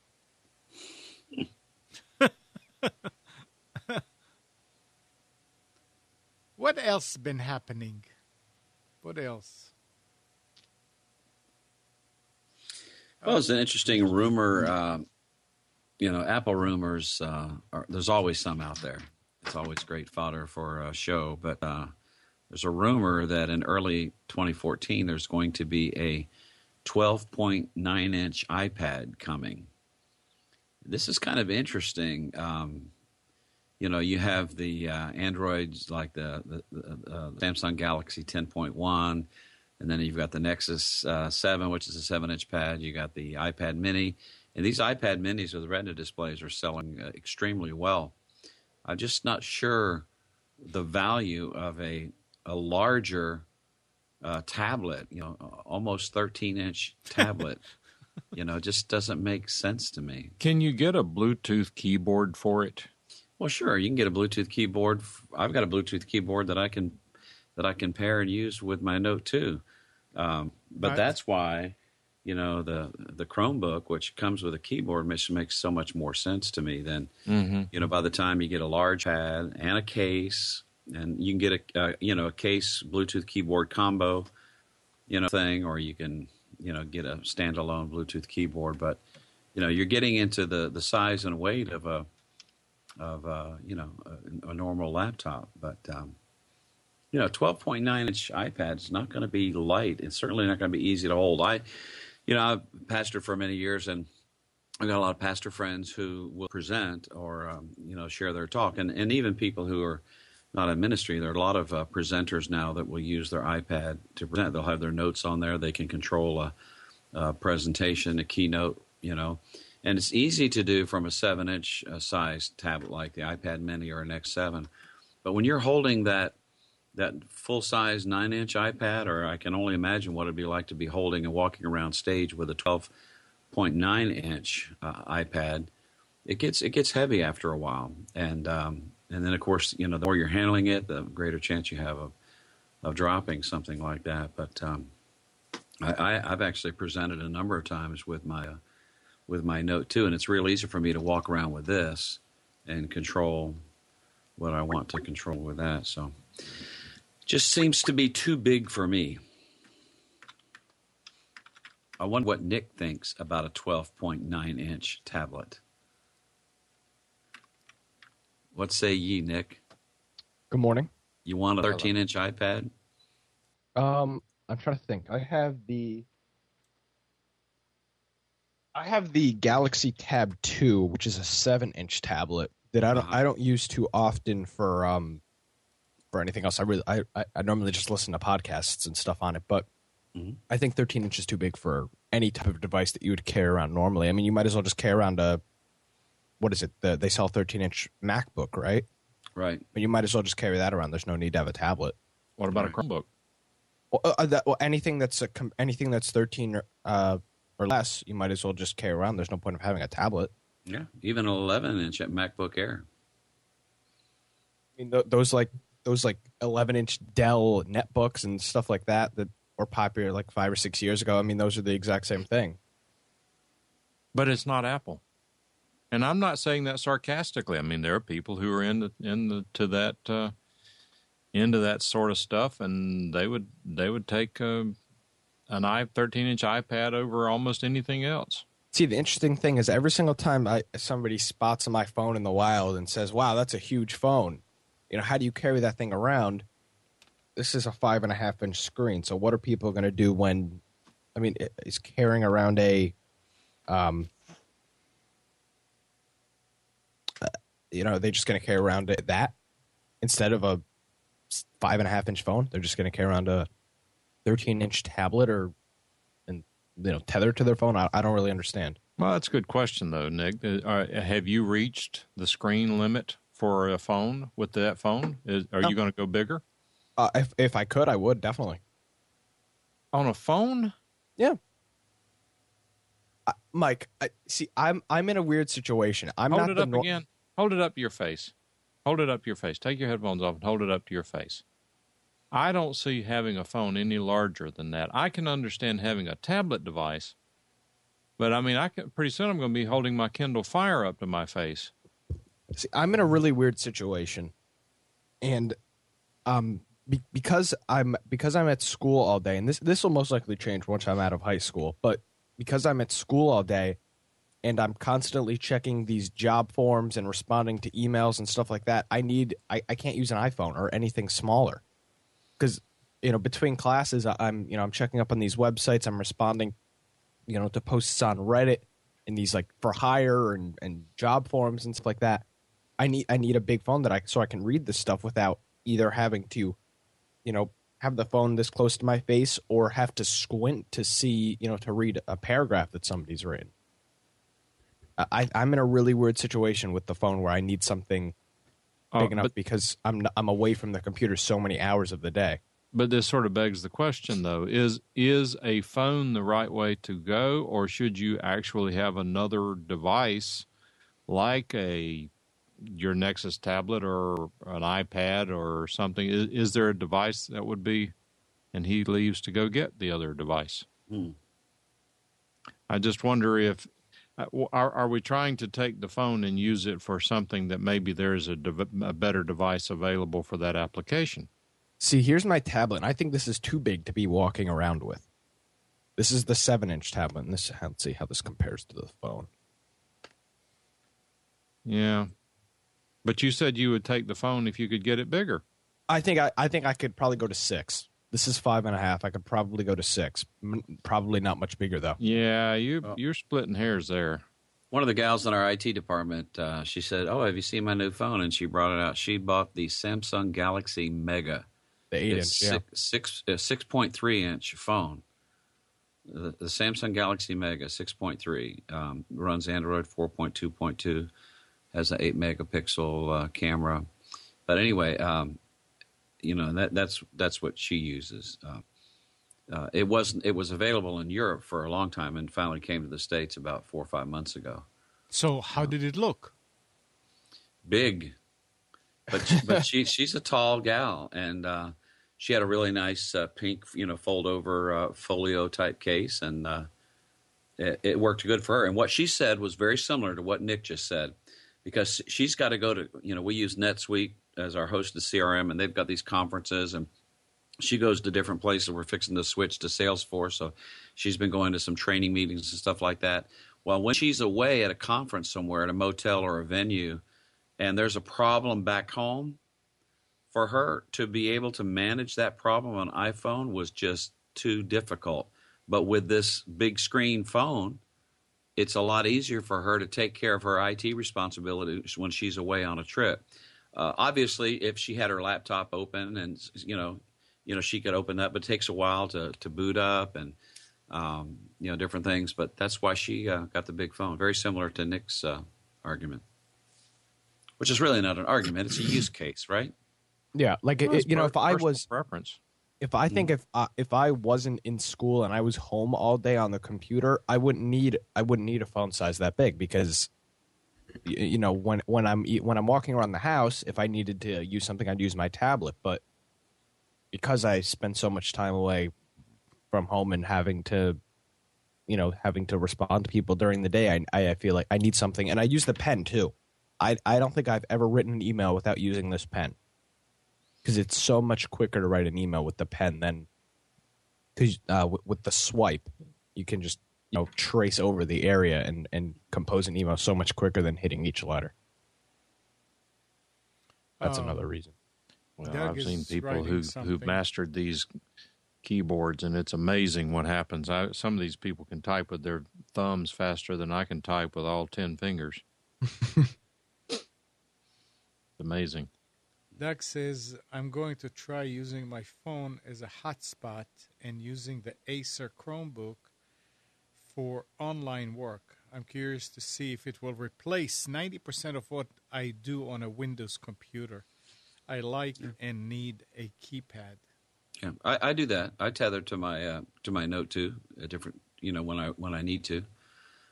If I'm at a coffee house and there's 14 laptops sucking on a mid-tier DSL connection, I'm not going to fight that and add mine to the mix. I'll just tether to my phone.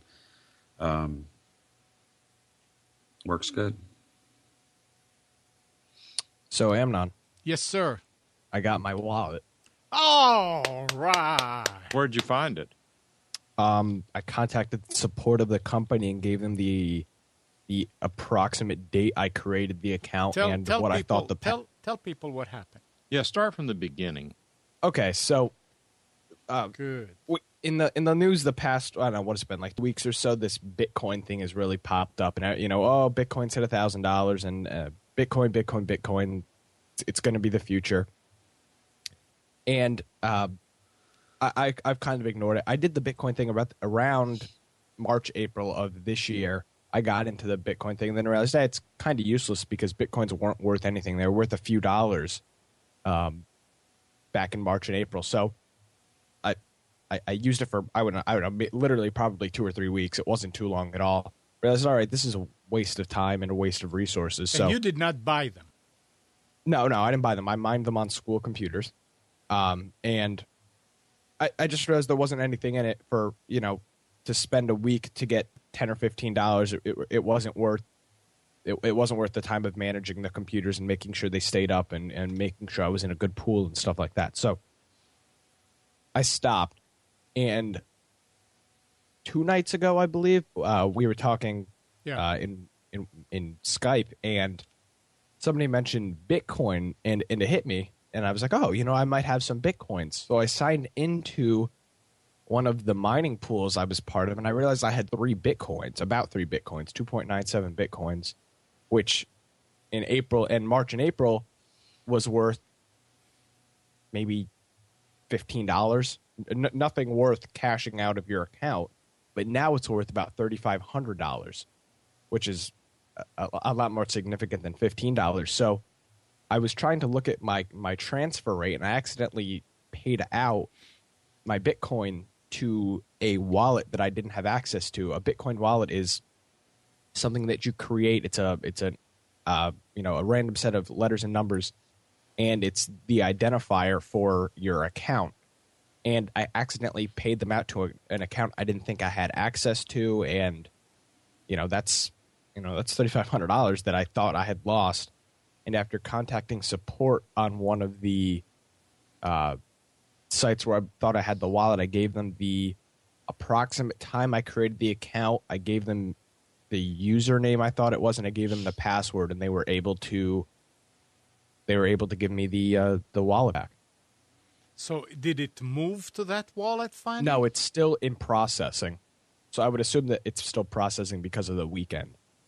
Okay. But once I get it in this wallet that I now have access to.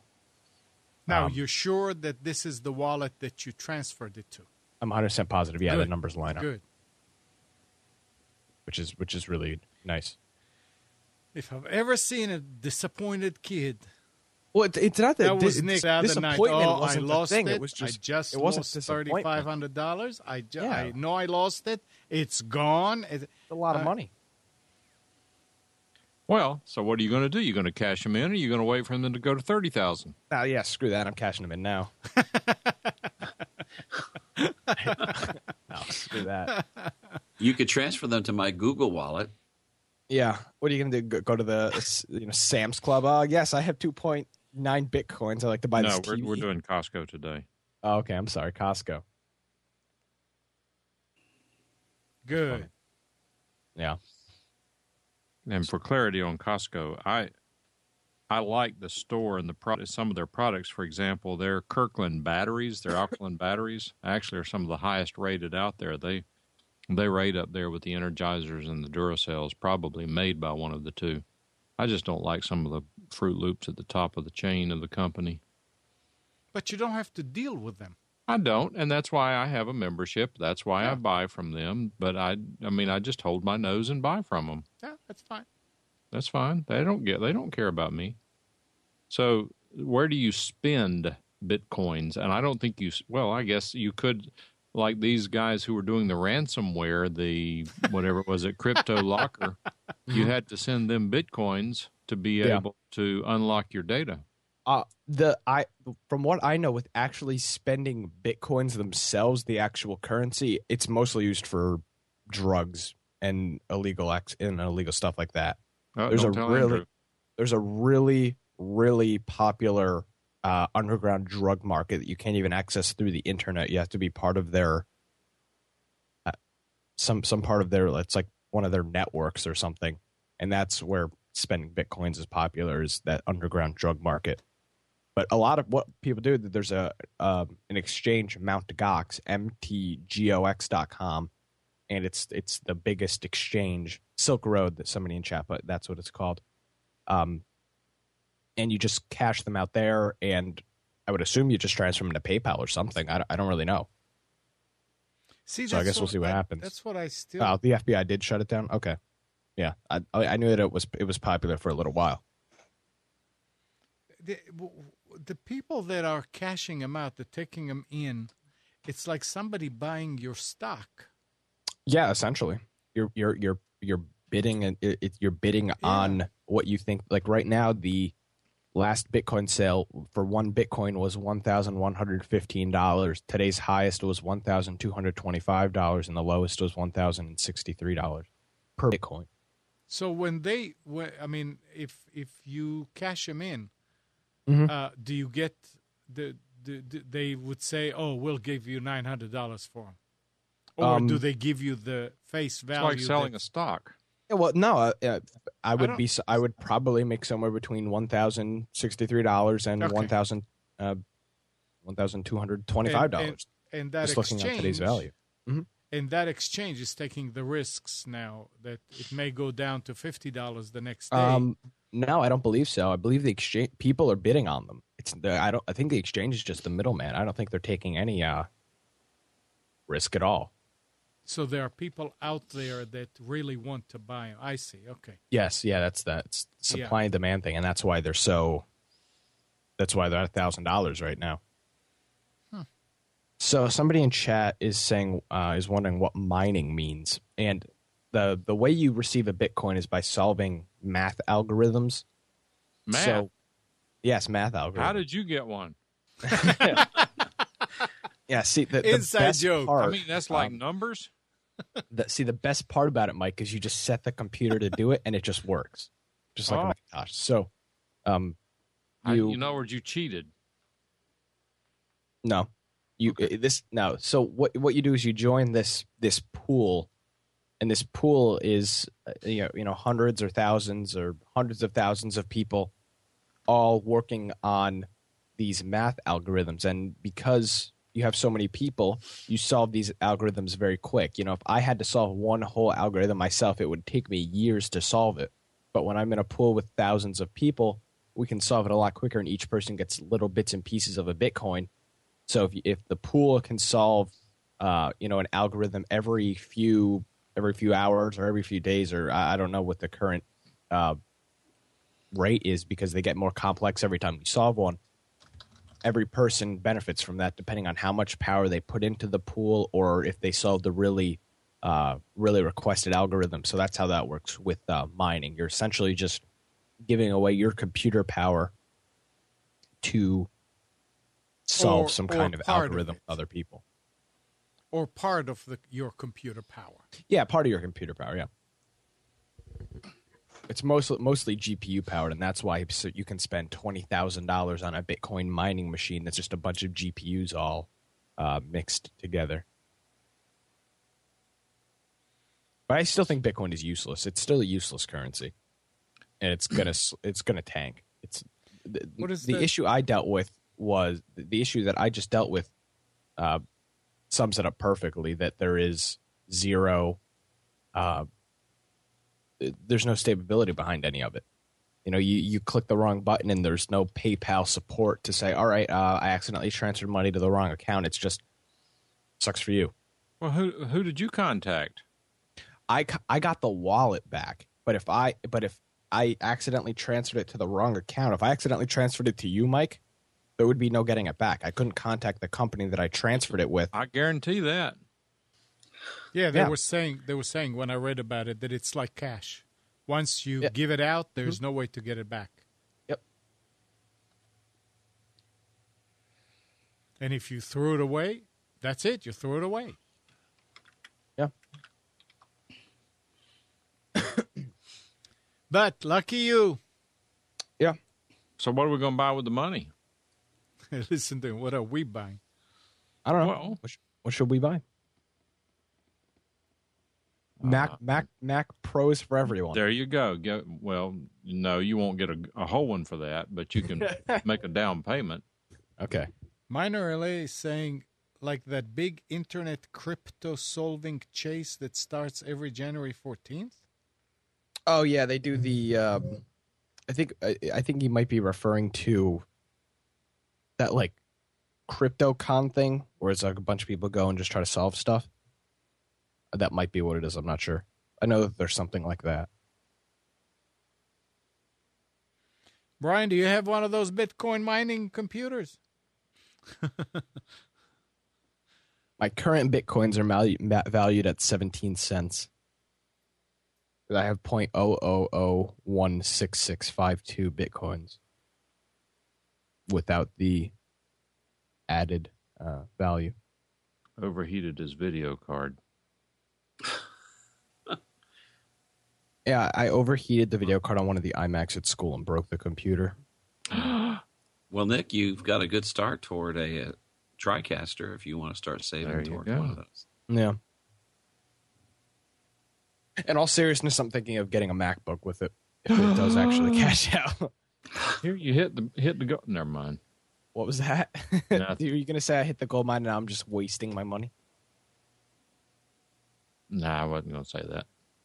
Was it something similar to that? Similar. Okay. Or I'll just put it all in savings.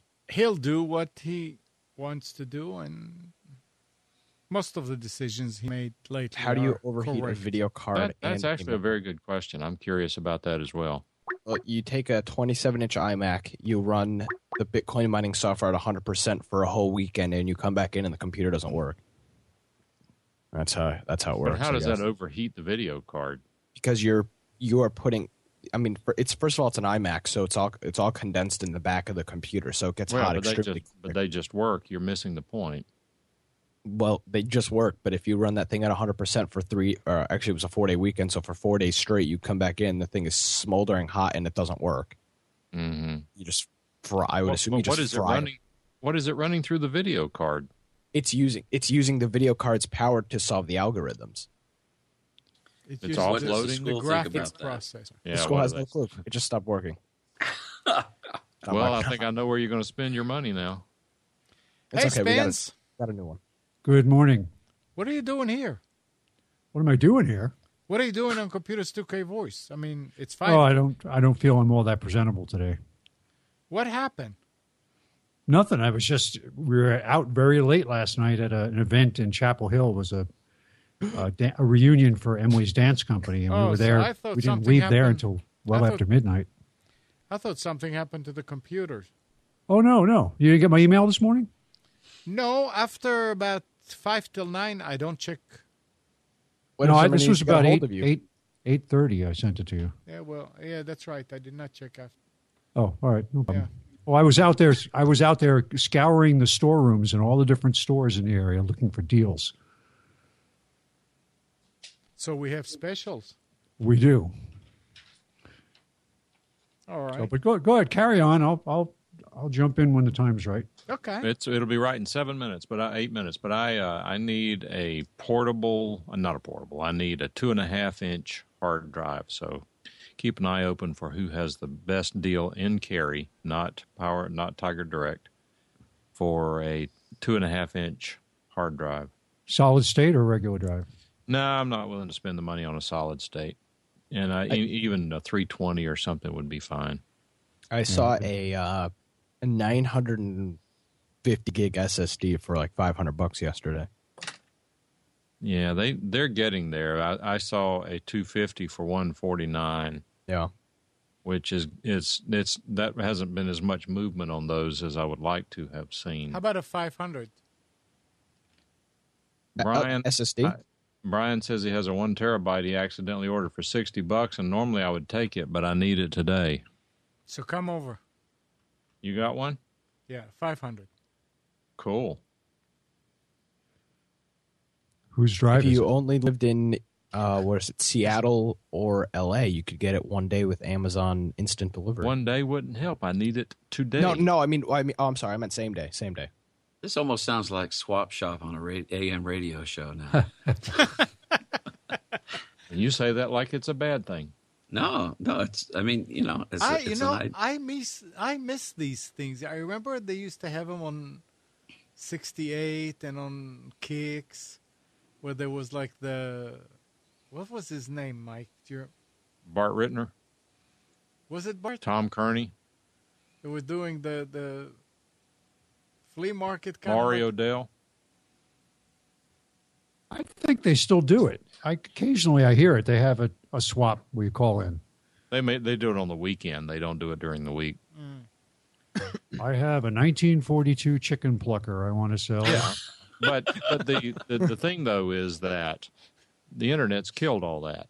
I mean, this is what some people in the radio business were telling me, that people don't even call into radio shows much anymore. Said they get texts and emails all the time, but they just don't pick up the phone and call anymore. The only people getting phone calls are the major national shows.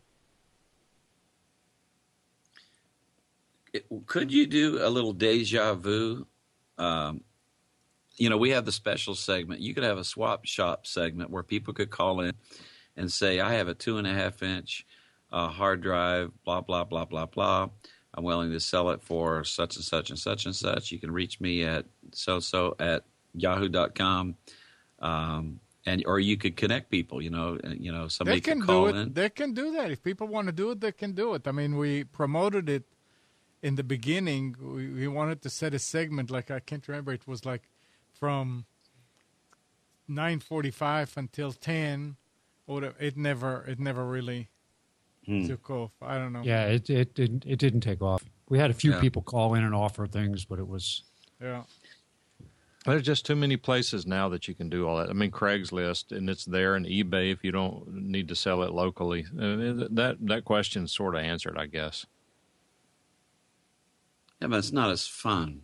No, Well, it's not. but, yeah. And it's not as I social. have an M Audio Fast Track. Best offer. Give you $1.50 if you'll pay the freight. That's a steal. Uh-huh.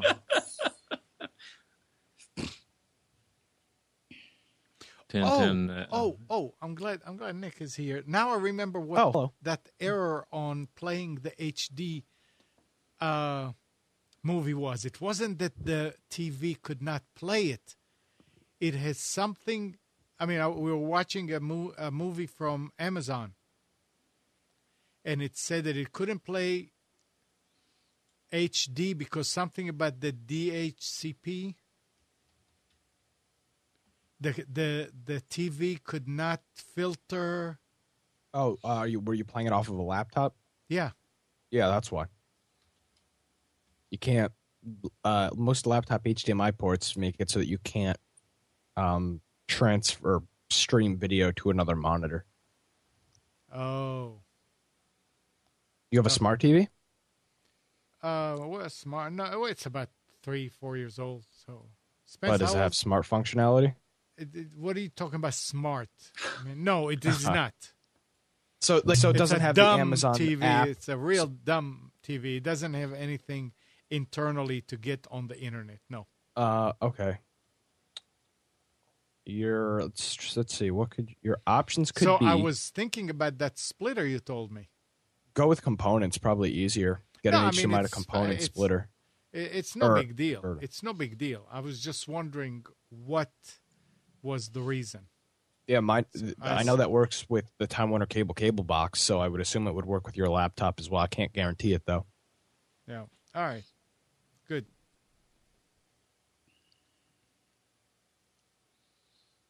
Very interesting. So it's not coming out of the laptop. It's actually the laptop doesn't let it get even to the port. Yeah, the TV says, the TV says, hey, I'm a TV.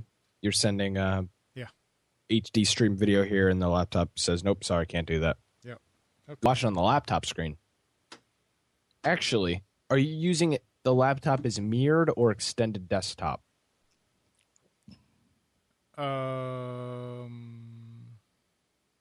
What's the difference? What do you mean mirror? No, well, it's extended. It's the switch. It's the function F5, and it goes to the TV, to the external. Okay, so what you might also try is if you right-click on the desktop. It's Windows, right? Yeah. If you right-click on the desktop and go to... That was a dumb question. Probably it was. But you could go to duplicate this display. And I think maybe if you duplicate the same display on the laptop that goes to the TV, it might work because it's sending it to the laptop screen as well as the TV screen. I'm not sure, though. Because then if it was going to block the HDMI output, it would have to block the laptop screen as well, and I don't think it'll do that. I'll try. Yeah. Mike, what did you say? No, I was talking to Nick. Oh. All right. Spence. Sir. You can go on with the specials. I can. You can. Of course you can. Well, to be honest, there were a few good things. I didn't pay much attention to Black Friday. I mean, I was away. I was up in Williamsburg. Wait a second. Good morning, Andrew. Good morning. Howdy. You're calling You're calling right when Spence is getting ready to do specials. That's why you're calling in? That's why I'm calling in. I need to hear the specials. All right. And that's it. Thanks, Andrew, for calling. No problem. And I can't repeat it. The deals are so good, I can't repeat them. Oh, man. All right. So starting with Staples, they've got a 7-inch HP Slate tablet, $99. That's 40 off. They've got a Dell 15.6-inch touchscreen laptop for $379.99. That's 120 off.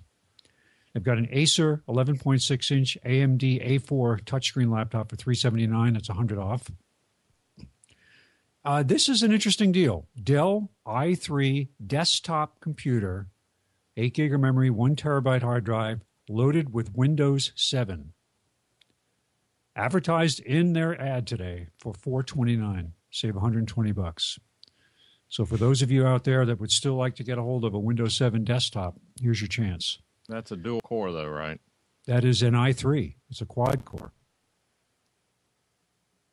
It's got 4 logical cores. So it's not an AMD machine. It's an Intel i3. Okay. Lenovo A4 desktop for $299.99. That's $100 off. That is also a quad core. Netgear N600 dual band Wi-Fi router for $49.99. That's $30 off the regular price. 32 gig USB drive for $9.99. Save $15. USB 3.0 flash drives, 16 gig for $13.99. 32 gig for $22.99. 64 gig for $43.99. They've got a Western Digital MyBook USB external hard drive, 2 terabyte, for $99.99, 3 terabyte for $119.99. And they've got a Brother Mono wireless laser with duplex printing for $89.99, save $60. I think I've recommended that printer to about 3 or 4 people in the last few days. It's such a good deal for a mono wireless laser that prints on both sides for under $100. That's all at Staples. Walmart's got a couple of items, a 10.1-inch Acer A4 touchscreen laptop for $268. They've also got an HP DeskJet 2542 printer scanner copier for $59. That's at Walmart.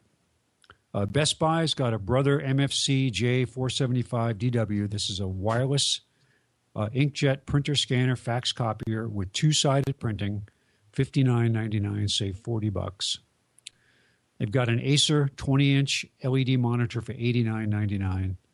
Netgear Universal Wi-Fi range extender, and this comes with a 4-port Ethernet switch for $59. Now, what that'll allow you to do is, if you have devices that can only be connected by Ethernet, for example, a television or a Blu-ray player, an older one, or Wi-Fi is not reliable to those specific devices, you can set this up, have it be a converter, Wi-Fi to Ethernet converter. Very versatile box.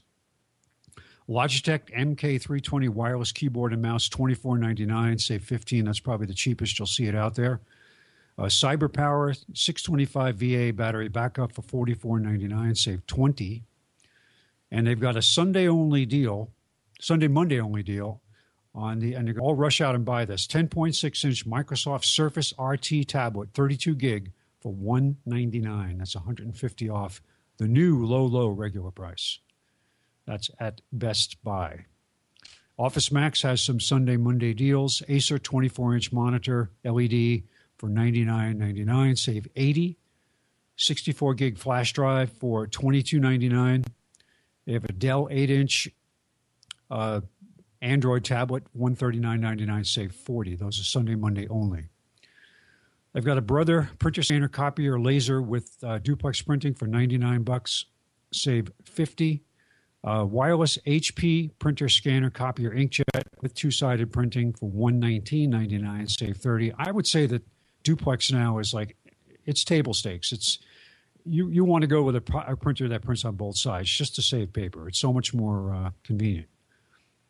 Belkin N450 dual band Wi-Fi router for $49, save $10. And they've got an HP 20-inch LED monitor for $79.99, a Samsung 23-inch LED monitor for $129.99, save $60. That's all at Office Max. At Office Depot, Acer 14-inch i3 touchscreen laptop with backlit keyboard, $429.99, save $200. Got a Brother wireless inkjet printer scanner fax copier with duplex and a touchscreen for $89.99, save $60.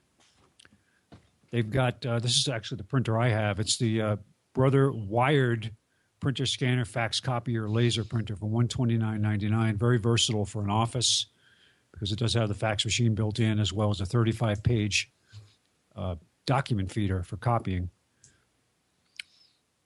10-inch HP ultra-portable AMD A4 laptop for $299.99.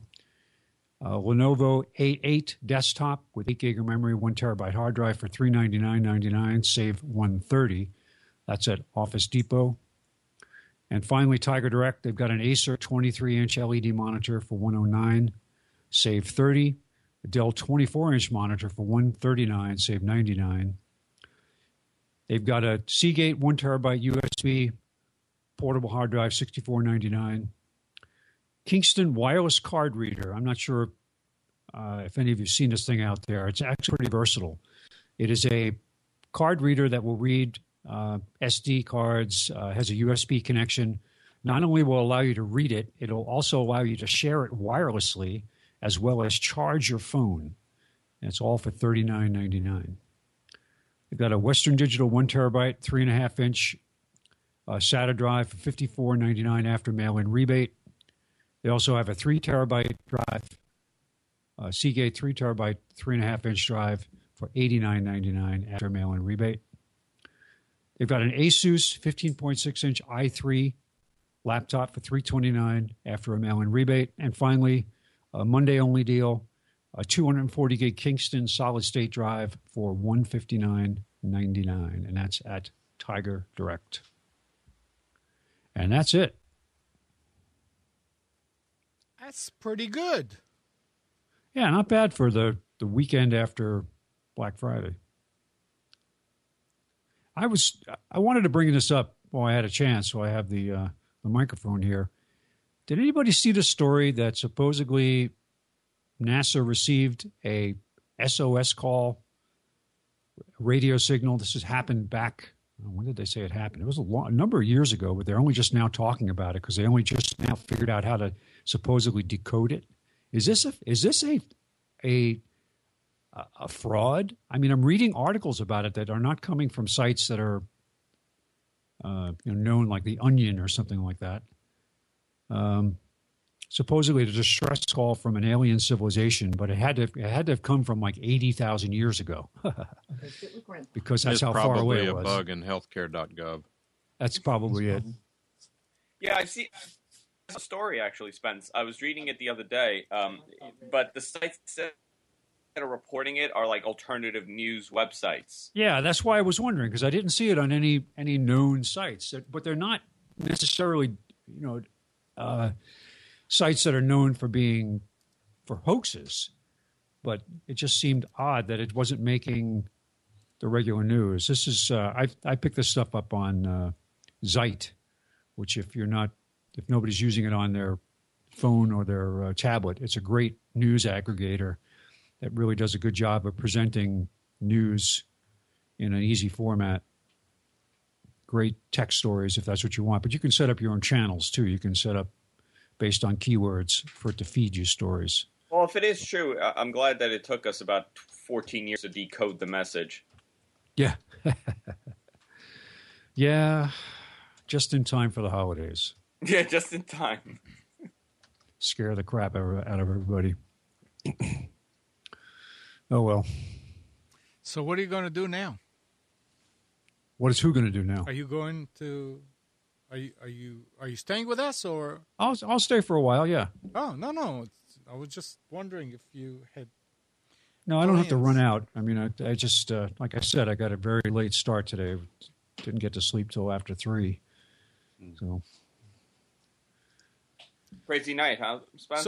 Party. Well, it was just getting home late. It was my daughter is an alumni of a North Carolina Youth Tap Ensemble, which is a famous group started by a guy named Gene Medler 30 years ago, and they had their 30th anniversary and salute to this guy, and they brought a lot of the alumni back. Several of them are famous tappers that tap with Xavier Glover and Gregory Hines and so on. But they had a very nice performance last night over at UNC. But by the time the reception was over, we were leaving was after midnight, so it was pretty late. So when the reception was over, one would say you were tapped out? Would be we were the proper tapped way out, to say it? absolutely. Had to hang up our tap shoes. Where's Mike with the rim shot? I actually have a wedding to go to this evening. I'm not happy about it. So why? Huh? don't want to go anywhere, Nick.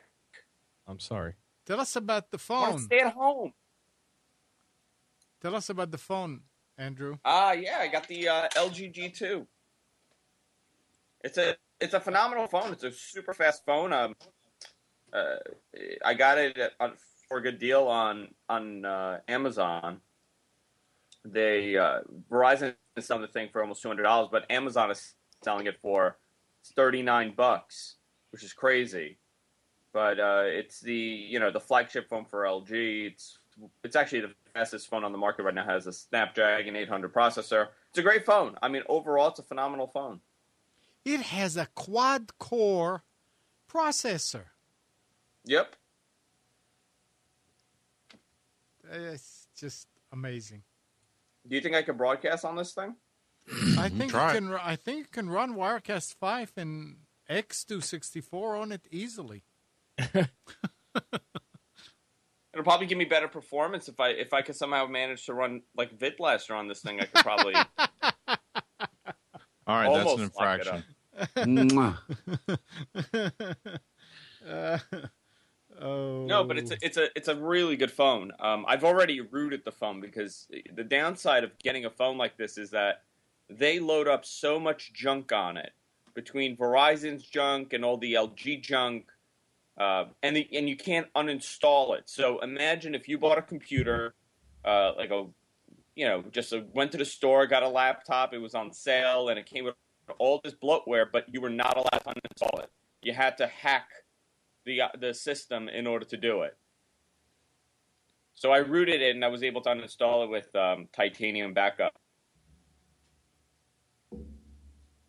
What if you'd bricked it? No, it's not easy to brick. Yeah. There's been people that showed the wrong brick. Yeah. People have showed demos of them installing the wrong ROM for the wrong phone, and it's still not even bricking the phone. It's very, very hard to brick it. You really have to mess up. You know when bricking really started happening? When people had those Windows mobile phones and people are rooting. I forgot what they called it, unlocking it, I guess, and putting a ROM. Though at that time it was really easy to brick it. In the early days of Android, it was really easy to brick it, but they've gotten pretty good with these things where it's kind of difficult to brick it, and even if you do, there's a backup recovery somewhere on there. Let me ask you a question. How does using Titanium Backup Pro enable you to uninstall factory apps like Verizon or AT&T apps that are on a phone? So it has an uninstaller. So not only do you back stuff up, but you could uninstall applications with Titanium. So the OS won't let me uninstall them with, the under applications in Android. But with Titanium, I guess it's somehow, because you're running a third party, it's able to uninstall. So you don't have to necessarily use Titanium. You could use any other uninstaller, third-party uninstaller, and should be able to uninstall it. Mm-hmm. But already, there was so much bloat in there. There was a weird tips thing that kept popping up. There's a bunch of what they're doing, and I haven't seen. I guess it's been a while because I've always had a pure Android experience. There's a lot of trial-based software installed on this thing that you kind of rely on. Like there's a caller ID system where it'll tell me if someone is calling me and they're not on my phone. And if they're registered somehow, I don't know how it's getting it. It's getting their image and it's also getting their information on where they're calling from. Nick called me yesterday and it told me where it was. It told me Albany. Where and it's trial. They want $2.99 a month for you to use that service when Google's offering it for free on the latest version of Android. So there's a lot of weird stuff like that they do. Like Verizon puts in their navigation system, which is not free, but it's on trial mode. So after the trial, you have to pay them. Verizon navigation is not free? No. AT&T's isn't either. No, they all charge for it. But Google has a navigation system in there. Google provides you with one. So it's a lot of redundancy, and it sucks because they're all running in the background. So I uninstalled all of them. I'm looking for a ROM because here's the other negative with this phone. It's running version 4.2.2 of Android, and we're at 4.4 already. So it's 2 generations behind in the version of Android. And it doesn't make sense considering the fact that my phone, which was 2 years old, was getting the updates, and this one isn't. And they don't know when they're going to give you the update, right? Maybe March, maybe January, maybe next week. You don't know. I've heard 4 different dates. But I'm probably going to root and put my own version on there. But the price was right. It wasn't even. I was going to pay the $200. I just happened to find it on Amazon for less. It's probably one of the. It's debatable what the best Android phone on the market is right now, but it's one of the top Android phones on the market. Okay. I don't know how you guys keep up with which phone does what, when, where, how, and who, and for how much. Well, that's the problem with Android. Every week there's a new one that's coming out. I'll tell you, it's interesting. I don't know if you've been, of course, you see a lot of commercials about phones, and Moto X is being heavily advertised on TV, at least in our area it is, especially with this new thing that you can do to customize the colors, the case, the buttons, everything. It's amazing to me that with all these new phones that are out, that Leo Laporte still seems to really like his Moto X phone for the size and the features, even though it doesn't have all the greatest specs, as far Bruce, as processors. I'll tell you something. That's really funny you bring that up, because I was thinking about that the other day. When the Moto X came out, there were so many negative reviews about the thing that were saying, everybody was saying, well, for the price it's good, and it's not a flagship phone, and the hardware is not that great, and the camera's not that great, but it's flexibility and it's a pure Google experience. And it was kind of, it was okay. Everybody's review was that it was okay. But over the last month, when I was phone shopping, every review that's happened later on is totally positive, and they're saying this is one of the better phones on the market. Yeah. And the reason for that is that with version with KitKat, it did some sort of improvement to the overall performance of that phone, and it's performing at the same level as the big boys. I love the names, the kind of Jelly Bean and Kit Kat. But it is interesting that people love that phone. People absolutely love that phone.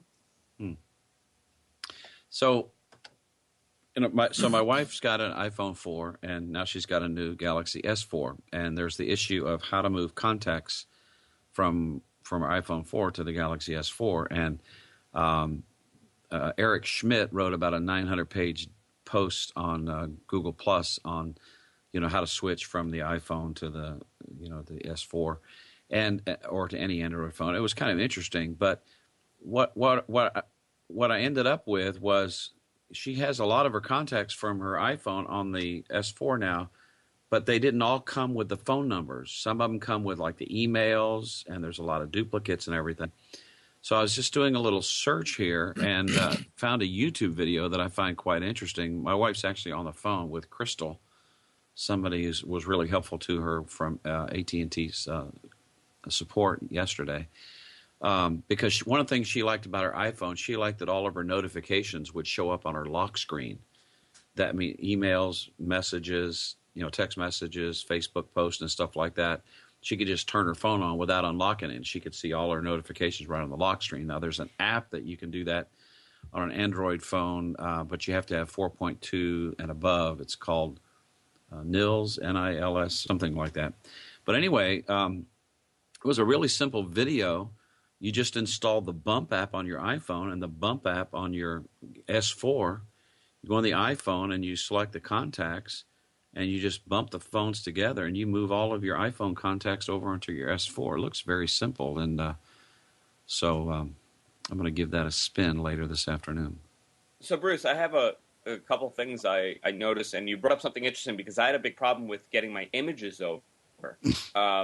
I have over 1,000 pictures I've taken on my old phone, and because I've always wiped it out and I've reinstalled, I've done a clean install, I forgot that it's already on the SD card, the micro SD, so the photos always show up. My photos didn't show up on this; it showed up on Google with I guess it's on their highlights. That's how it shows up now. And I couldn't get the photos from Google to the phone, so what I had to do was I plugged in the phone into my laptop. I took all the photos off, and then I put them on the new one. So I had to manually do it that way, but I had the same problem. The other thing about this is that there's a removable SIM card. And that's the first time I've seen a Verizon phone have a removable SIM card. So I was able to kind of move everything over like that. But I had a problem with the contacts just from Android to Android, where even though it was backed up, the same thing happened. Some of the photos showed up and some of them didn't. And some phone numbers came up, but some addresses didn't. So it even happens between Android and Android. Yeah, you can with Bump. You can share contacts, photos, files, apps. So it's kind of interesting. Over 100 million downloads all over the world for the Bump app, and it's free. So I'm going to give it. Have you guys gotten Google Wallet yet? The physical card. Oh, we talked about that earlier. Yeah, you're late, Andrew. We've already covered all that. I'm sorry. No, I showed mine. I actually used it yesterday for the first time at a health food store. Okay, Bruce. I have a question for you. Sure. If I don't have money in the wallet and I go to use it, what happens? Well, it's like a debit card. There's nothing associated with it. It'll be declined. See, what I was hoping it would do is it would default back to the credit card that you have assigned to it. Well, that it doesn't work like that, though. You have to. I mean, it's connected with an account, but you have to move money to it. So here's my card, and I'll cover up most of my numbers, and you can see it's a MasterCard on the back. And I went to the health food store. I had $9.20 left on my card. She swiped it, and I made the purchase. So, see, what I'm hoping they do, and I think they'll do it eventually. They'll have it as your one credit card. So that's what Bruce was talking about, the coin. The coin, yeah. So they're pretty much putting this out to really compete with the coin. I think Google could do a better job than the coin can. So what it is, you load up all your credit cards in there, and then when you're ready to pay, you just select it on your phone which card you want to use. I thought it was enabled, but I guess not yet. So why would I use something like Google Wallet when I could use PayPal's card, PayPal's prepaid card, if it's essentially doing the exact same thing, because you still have to fund it with money from something else, correct? Good question. To me, it's the same exact thing. It's just a different ecosystem. But I think what Google is looking to do with this thing, and I think you'll see it really soon from them, is that they're going to have this as your one credit card, much like coin. They're probably doing this to see how well it's going to work in the masses, because people are more inclined to use their actual physical credit card than take out their phone and swipe their phone and do all that stuff. Well, no, PayPal's got their physical card. They do, but it's the same thing. That's what I'm talking about. Yeah, but with PayPal, it's still like a debit card feature. It doesn't default to your card that you've assigned in PayPal. Yeah, which they do offer that card. They do offer that card as well, but.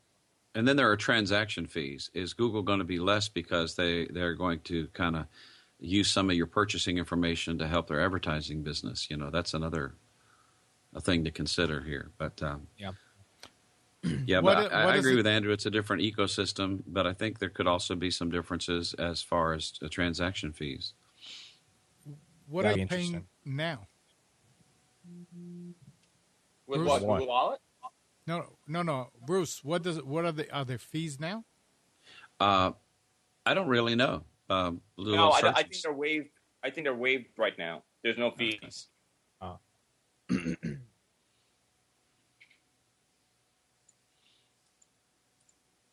So it's worth going and doing it right now for the holidays. It's another fun little toy, Yeah, it is. Stay in front of the mic, Amnon. Okay. Thank you.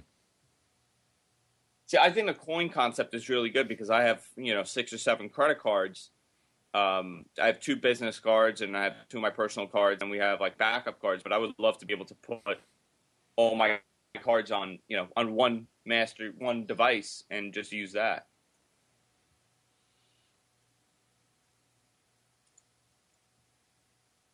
Well, I've kind of gotten in the habit of paying cash. Cash is going away. Well, that's the same thing here. You just paying the cash up front. I'm talking about dollar bills, laying them out in front of them. People talk. No, nobody wants to touch that. They're filthy and dirty. You're a germaphobe. I refuse. I put a Forbes article into. No cash on me. I put a link to a Forbes article on the Google Wallet card. Might be an interesting read. The headline is "Forget mobile payments, Visa and American Express. Here comes the Google Wallet card." It was interesting, Andrew. As soon as I made the purchase, I got a notification on my phone about the purchase, how much it was for, and what the I like that a lot too. And actually, their transactions, they itemize it really well. I actually like that a lot, the way that they handled it, because I transferred like $30 to it, and I started playing around with it, and I used it, and I saw that there was, the transaction is instant, so you know who's buying what. Mm-hmm. You can also get cash from an ATM with this Google Wallet card too. I mean, it's all right. I just logged into Google Wallet, which I've had since 2007. So is there a wallet card and app? Let's see what this says. Get the wallet card. Spend your wallet balance in stores for free with the wallet card. Get your card. I guess you just click on that, right? Yep. I don't want one. You don't want come one. on, Mike. I don't want to put any money with Google. Have you ever bought anything from the Play Store? I don't even know what it is, to be honest with you. What is the Play Store? Well, it's like the App Store on the iPhone. I think we should go back. Forget about money. I think we should go back to the barter system. Shut up, Andrew. I will give you. I give you 2 chickens for this app. Well, Mike, I have a hard drive. I'd barter you for the hard drive. Live chickens or dead chickens? Live chickens. They're on in the range. Free range chickens. It's interesting. This article says. So Nick, you were mentioning Bitcoin before. I actually have 1 Bitcoin. From where? I had a friend. Remember, I was telling you about the person that was telling me all about the Bitcoin, and I didn't really trust him. Yeah. Apparently, I was talking to him yesterday. He said that I gave him money. I looked at my transaction. And I PayPal'd him money to go buy me Bitcoin. So he has one of your Bitcoins. He has one of my Bitcoins. You need to go to blockchain.info, Andrew, and create a wallet. Well, I'm gonna tell him to do it, and I'm gonna give him $200 just to get me the money. Why would you give him $200 to get you the money if you could just do it yourself? Because he's lazy. I don't want to deal with it. I'm lazy. Oh. But I started looking into it. Nick will set up the whole thing for $100, won't you, Nick? $150. I'm gonna try the transaction today and see if I get the money today. I'm not sure. It's still request is still processing, but it'll be interesting to see how it works. After the process that Nick went through, I don't care. I don't care to do it. I don't want it. See, my stupidity is what got me in this situation. But you learned from it. Well, yeah, I learned I'm never going to use Bitcoin again. Yeah. No, you learned about not Nick, to rush into think about it. You are actually brilliant. You are brilliant. You made $3,500. I was lucky. There was nothing brilliant about it. It was just lucky. There was nothing. Yeah. A dumb luck. No, he knew. He's a visionary. I didn't know anything. I was just, the hype was there, but they weren't worth jack squat. Nick, just say thank you. Thank you. No, Nick is really smart. That's a very smart investment. I didn't invest anything into it. How much money did you put money into it? No, I mined every single one of them. Oh, you mined it. I forgot. Okay, I didn't spend $1. You don't know crap. Take it back. Yep. I don't know jack.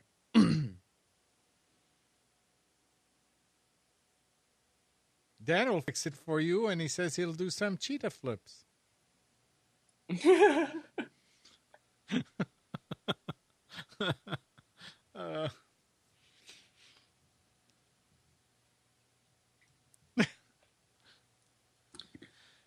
But I've only got $2.89 left in my wallet, so I'll have to eventually move some more money over there. Wallet card FAQ. Let's see what this says. Mike, it's free. Just take one. Yeah, Mike, I don't know why you wouldn't sign up for one. You don't use it. You don't have to use it. I don't. Well, I can't even sign up for one. Why? Why? You have to be 18. Yeah. A lie. Yeah, that doesn't work when it comes to money.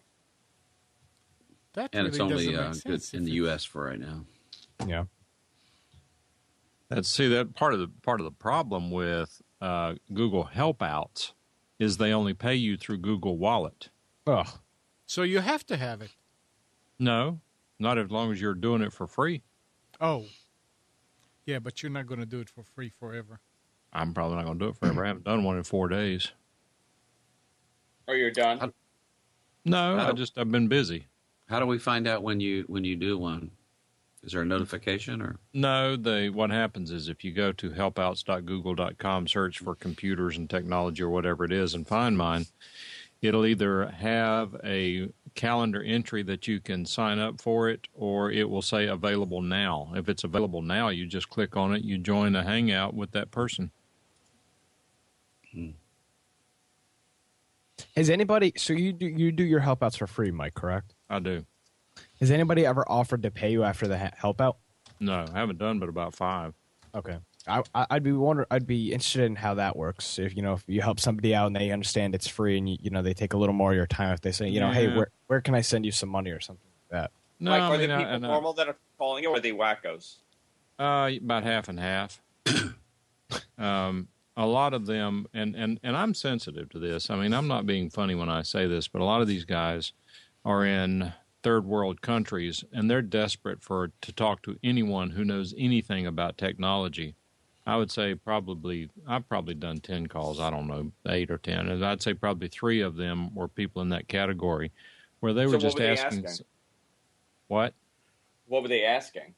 Well, they're asking about how do they improve their audio even on their computer? How do they get in, how their Hangout audio, which that's not really my objective, but we talked about that. One guy was looking for a way to set up a system. I was asking Nick about it, a system that he could do Ventrilo on one side and broadcasting on another and not have those interfere and interact with each other, which there are ways of doing it. But and the guy, it's interesting because I could tell that he didn't want to spend a whole lot of money. And whenever he did the review after the call, he said he was particularly sensitive about the cost limitations sort of thing, which, well, yeah, I mean, I've been there, done that. If the guy says, how do you do it cheaply? If you don't tell him how to do it cheaply, you haven't answered his question. But it's going to be interesting to see. If Google, look, my point about the Helpouts, if you don't know what this is, Helpouts is a new program that Google started that you can go to helpouts.google.com, find someone who's offering the service that you need. It will either be free or there will be a pay option available. If you're having a computer problem, you want to get help with it, there's a guy who's answered over 100 calls. He knows his computers, knows what to tell you to click on and to do it, and that's worthwhile. But there are also people who are offering health things, other sorts of things that, and some of them, see, there's a private community for people who are part of Helpouts. And we get to see who these people are when they're not on stage. They post their questions, and there are some criticisms of the way Google is handling some things, and lots of compliments. I mean, it's a healthy exchange. It's not pot shots. And some of these people are saying, look, if this thing doesn't pick up, I'm out of here because I'm not giving my time away. I've spent the last 6 months becoming an expert in my field, and I'm surely not going to give my time away. 6 months being the joke. And so we'll see how it pans out. I mean, I've been doing this stuff over 40 years, and so I have a feel for what I'm doing. But I'm trying to understand how the concept You're works. not doing it for a career, Mike. You're not doing it to change your career and to kind of make money from it. You're doing it because it's fun. No, but in reality, let's suppose the point I was going to make is apparently about that November 12th, Google put it on their front page, and these people were overrun with callers and participants and requests. They took it off, and now it's died. I mean, it's almost non-existent at this point. The question is Google going to embrace this, or what are they going to do? I have to believe they're going to embrace it because they've got 2 or 3 people working on it full-time, just answering our questions and helping with issues. Well, you know what I like? I just went to your page. I posted the link, and you got a 5-star rating, but there's a share button on there. I just shared your audio help for internet broadcasting and podcasting on Google Plus, on Facebook and on Twitter. It's so easy to get the word out like that. I hope some people will click on it and you can message Mike from here and say, hey, when's the next one going to be? And he gets 5 or 6 people say, hey, I'm really interested. Please let me know. And so he says, okay, maybe it's time to do another one. And it's pretty interesting. So you said about half and half as far as types of people in there. Was it were you able to leverage the Google Hangouts in the venue and share screen? And how much time in preparation did you put into the first one? And what did you learn? And what would you do different on the next one? Okay, that's a lot of questions. That's a compound question. Yeah. As far as preparation, zero. I have no idea what they're going to ask. I don't know how to prepare for it. Mm-hmm. Because we've done so many Hangouts. It's just a Google Hangout, but it's called a Help Out because of the environment that it is in. I just click on it and say, hello, how can I help you? Well, I wanted to do this. I wanted to do that. Or some of the time they can't even get their audio to work in the Hangout. So we go through that and type back and forth. Yeah, I mean, there's a variety of responses that you will get when you do that. Hello, Eiffel. But would I recommend it right now? And I know Nick is applying and Andrew's applying. I recommend that if this is something you think you want to do, I think you ought to be applying right now, because I don't know what's going to change today or tomorrow or the next day. Maybe nothing. You can always not do it, but there's something could change that could make it difficult to get it. And I confess, I have no idea how I got in on the ground floor. I have absolutely no idea whatsoever how I got in on the ground floor. I'm not aware of anyone recommending me. I don't know. I have no idea, but that's okay. I mean, I wasn't even, and I hope nobody at Google hears this. I'm still not really interested in it that much. It's curiosity at this point. Andrew, you talk about making money. If Google starts promoting this thing and I can put up slots where people are willing to pay for this advice, I'm going to start charging. I mean, heck, if I can spend 15 minutes here and pay for dinner, I'm not opposed to that. And if it gets rid of the tire kickers and gets the people who are genuinely interested and are willing to listen and ask the right questions, I'm all for it. I don't mind doing it. I don't have unlimited time, and quite candidly, I don't need the experience. I don't need the practice. I know what I know, and if I can share it, I will. But I do ask that people at least listen to it. I mean, I've talked multiple times here about people who go on Twitter and various places and ask for my help, and I help them with it, and a week later, I notice that they're in there asking the same questions again, and they're not paying attention to what I've told them. I'm done with them. I'm not going to waste my time again. There's no point in me sharing information with these people and them ignoring it. If I don't have any credibility with them with my advice, then I don't need to be wasting my time giving it to them. I mean, that's not being difficult or bad about it. I've gone and asked people questions and I knew the answer was wrong and I ignore it, I'm not going to ask them again. How does this compare to the sites that you see out there that offer advice where people rate the advice before people get paid? This one you have to pay to get it. And because you may recall that there used to be a program called Google Answers. And it was an excellent program. The advice was free and you were encouraged to tip them after it was done. And they would even recommend the amount. Google canceled the program. I have no idea why. If Yahoo you search, still has it. Say again? Yahoo still has it. Do you pay?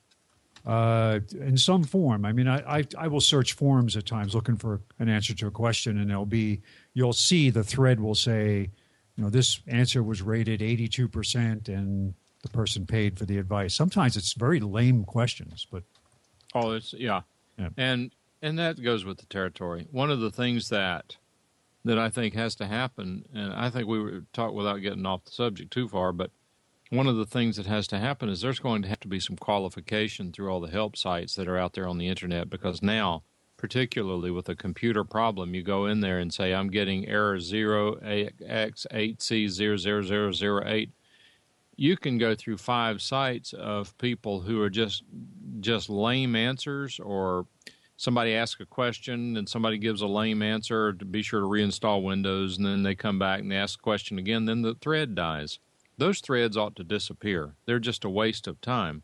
So there needs to be. So what I start doing is I typically try to go to a credible website like Bleeping Computer or Tom's Hardware, one of those, to try to find those answers. So, but anyway, getting back to the help outs, it remains to be seen what's going to happen. The point that I would make, and what I will probably say to Google today, they are encouraging us behind the scenes to get out and promote it, go into social media, be sure to use this link. And there supposedly is some swag that goes with it. I should be getting a hoodie sometime soon. Who knows if I get it? Everybody else is getting theirs, and they say they're still available for people in the program. But that means people will attack you on the street if they see you wearing that hoodie. You never can tell if you got the hood up for sure. But the point being that what I will say is if Google's not going to promote this, why do I need Google? Right. Yeah, if you wear the hoodie on the street, then you get what's called a help out knockout. Help out knockout. Eiffel says, "Is Google losing territory?" I don't think so. I think they're grabbing everything they can get their hands on. I think Google is on a growth spurt again. And look, the way it's interesting in seeing the behind the scenes, which is really the reason I went ahead and filled out this thing and went through the process to become a participant in help outs. It's really interesting to see how Google works behind the scenes. It appears to me, just based on my observation, that they, even though, as Eiffel says, they are big, these little projects are run by several people within the company. At that level, they're almost little entrepreneurial pools within the company, and they're probably told, okay, you 5 people have help outs, go make it work and call us when it's done. And it seems like that's an entrepreneurial center within the company is the way I'm reading it, and I'm interested to see how that works out. They're not there yet. There are bugs in the software. There are things that we've determined that are problematic in terms of things that I wanted to make changes to the listing and the times, and things just didn't work out right. Rebooted, deleted cookies and all that, and finally I got someone to look into it, and they said, "All right, try it now." And when I tried it again, it worked. So that's fair. I mean, I have no criticism at all of them working to get the bugs out. What I'm hoping is that the reason they're not promoting it better is because they are waiting for the rollout to be more stable, which I think is fair. I mean, how many people have even heard of help outs? It's not even out there. That's the problem. They are the ones to promote it, not you through your social connections. And let me tell you where they're vulnerable. They're vulnerable for 2 reasons. One is that if they're not going to promote it big time, then anyone can come along and compete with it by offering the same service, by them sort of starting the process rolling. But the second problem they have is they don't accept PayPal for payment. And contrary to what many people would like to believe, PayPal is a pseudo standard for online payments. Google Wallet is not yet. That's for It's sure. interesting how in the help outs on their page where they describe, it says connect with customers in a one-on-one video call. So they're looking for this to be more of an entrepreneurial thing where you build a customer base. I guess you figure out how to charge on your own after you make the contact using this as a marketing tool. I believe that might be against their terms of service. Yeah, no, the one-on-one is that hangout that you're doing with them. Well, I'm looking at the help outs page by Google. It says help outs are a new way to share knowledge and expertise over live video, connect with customers in a one-on-one video call. They are fully expecting people to make careers out of doing help outs. But again, without the power of Google behind it, I don't see the benefit. And it's interesting to see because the categories that they are listed, if you apply to perform help outs for a category that's not currently listed. They're not interested right now. They have chosen the ones they think will generate the most traffic initially. They're trying to build up those categories and get people into them. And if you ask for something outside of that, they'll just tell you no. But that's for now. I mean, I don't know if they are successful with this program, then they're very likely going to expand it to a number of categories. We'll see how it works. I hope it will work. I've got my handyman Gmail account all set to go, so I'll be out there and I'll tell people how to change the washer in their faucet.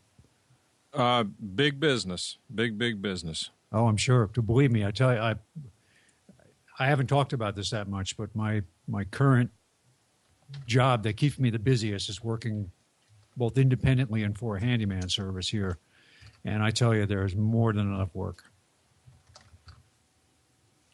Yeah, well, you and I need to talk at some point when we get through the holidays.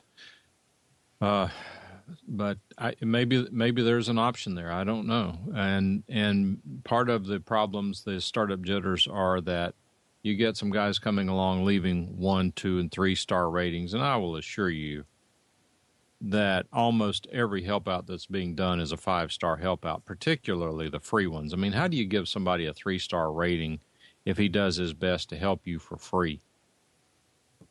Like you said, some people may think that 1 is the highest. Well, if John weren't here, I'd comment, but I'll spare him. Anyway. Well, a lot of how do people get a lot of how-to information right now? They do like I do, like YouTube. I did this morning. You go to YouTube, right?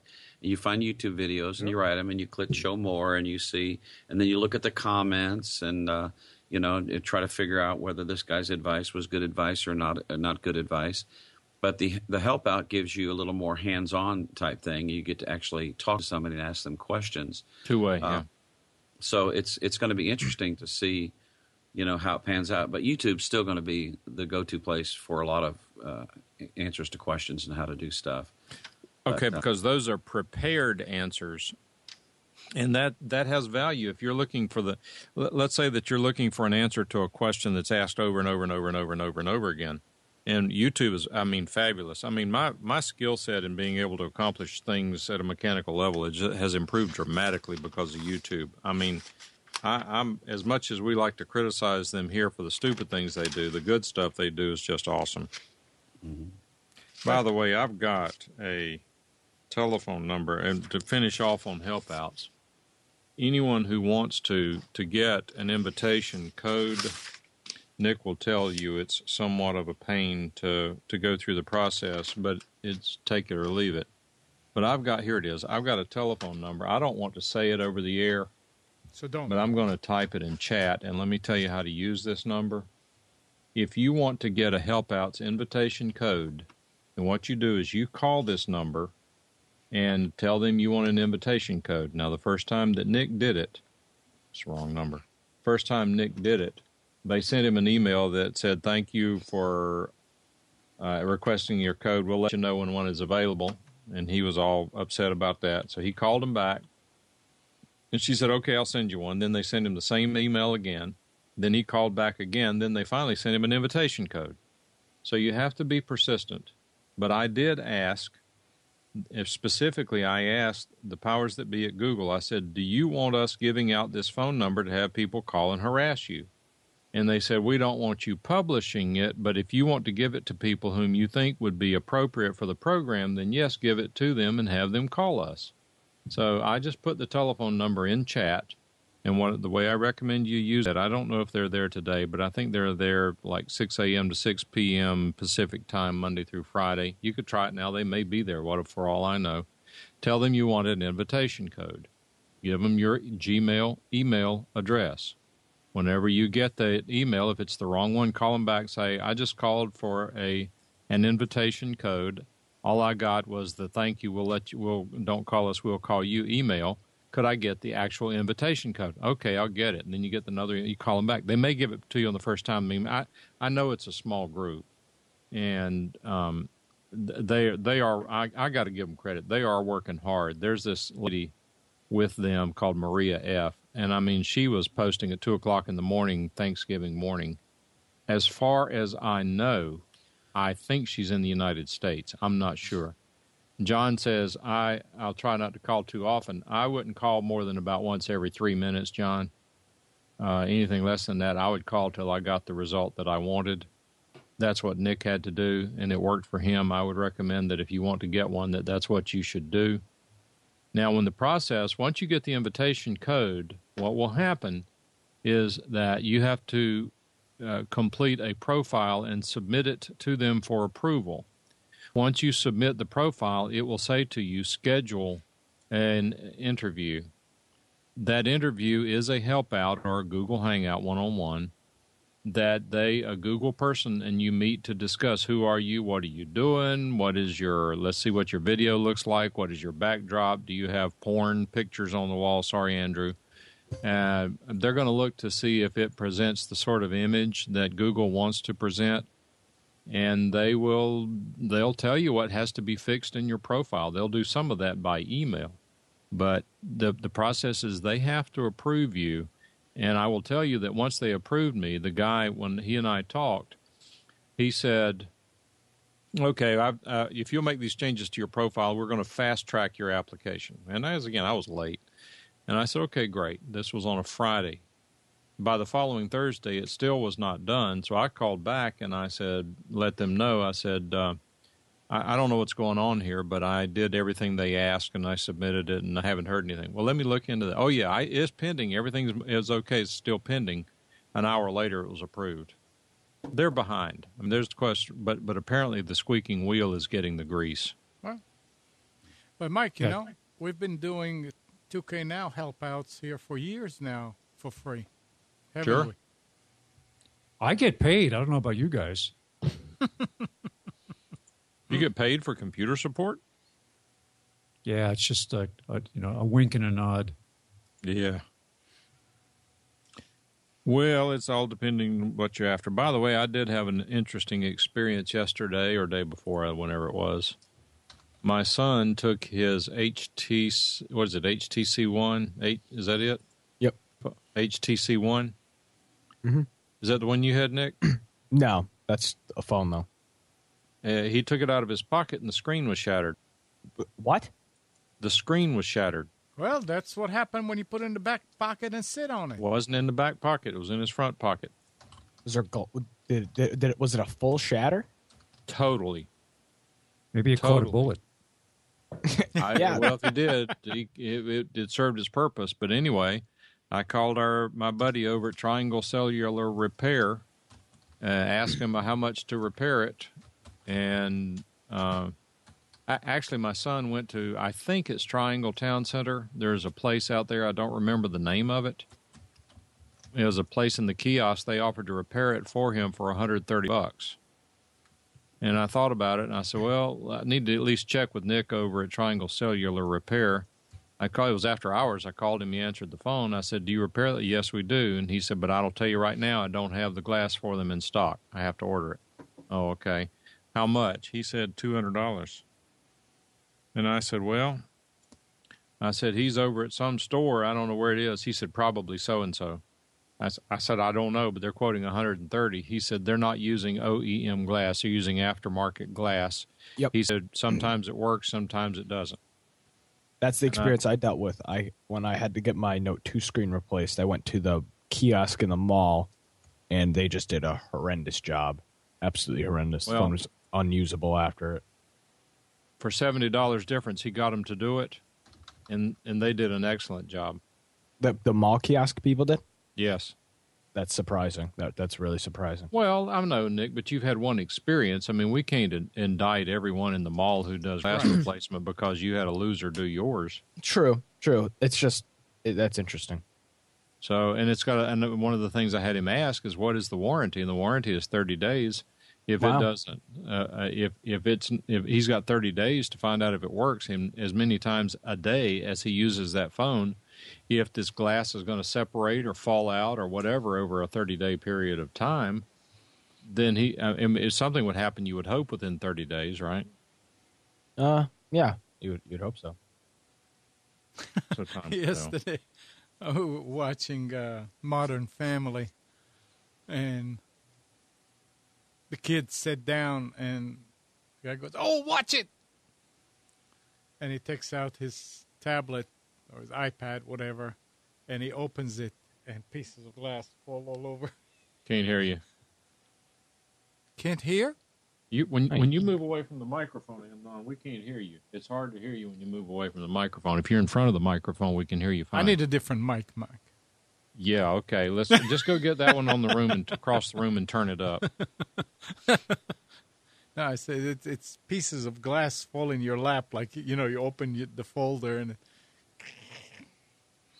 So when the glass breaks on these things, the LCD, is it just the glass or is it the LCD screen? It's just the glass. It's just the glass on the outside. Well, how come the LCD screen doesn't get screwed up? Because I've played with LCD screens, and if they just move a little bit, that's it. Well, I'm not I have sure. a question about that. Amnon, if you reach up to your monitor, on your LCD monitor, and push on it a little bit, there's a little bit of flexibility there. Yeah, I'm not talking about this. I'm talking about the edges. Yeah, I don't know. I mean, the impact point was probably 1 inch from any corner. You could see where it was kind of radiated from whatever that impact point was. Well, that's nice. Combs says glass breaks equals stone cold. I don't know what he means by that. And he capitalizes stone and cold. Does that add some significance to his comment? I don't know. He's saying it's temperature related? Well, that's what I wondered. I mean, does walking in and out of a hot and cold house or a hot and cold car, does that cause a temperature problem that causes the screen to break? I certainly could. I used to, when I wore glasses, I would go out in the morning and the glass, or come in from outside, and the glasses in my lenses would fall out of the glasses. But did they ever break? Because they were plastic. If they were plastic lenses, okay, they would shrink.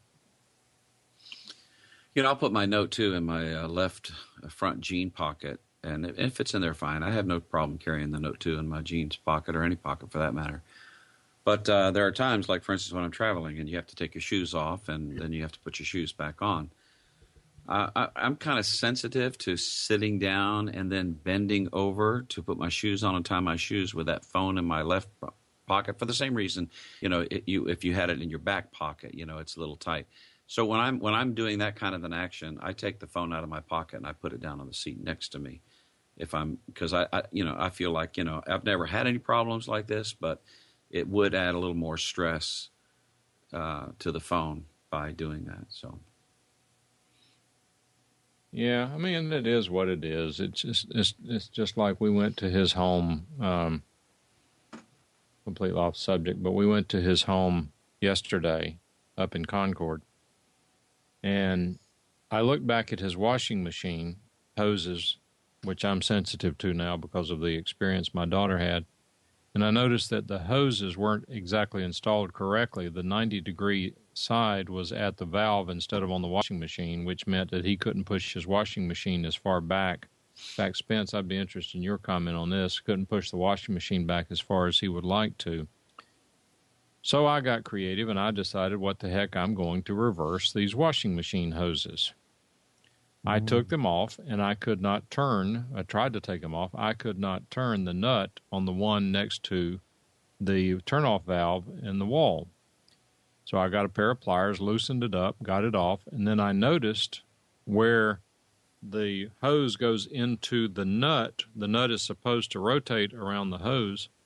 I noticed that it had a mineral deposit build up around it. Okay, well, that's fine. I then forced it, rotated it, and that mineral deposit broke loose, and then it rotated like it was supposed to. I put the hoses back on, turned on the water, and things shooting water everywhere. It's leaking right out where those mineral deposits were. And I'd ask him, I said, did this thing initially leak? He said, yeah. He said, I've had problems from time to time. And the only thing I can figure is that these poorly mating connectors leaked enough that the mineral deposits in the water actually stopped up the leak. Yeah. Oh, it's a compression fitting. A rubber gasket sits between the finished edge on the hose and the finished edge on the valve. So the nut is just there to compress.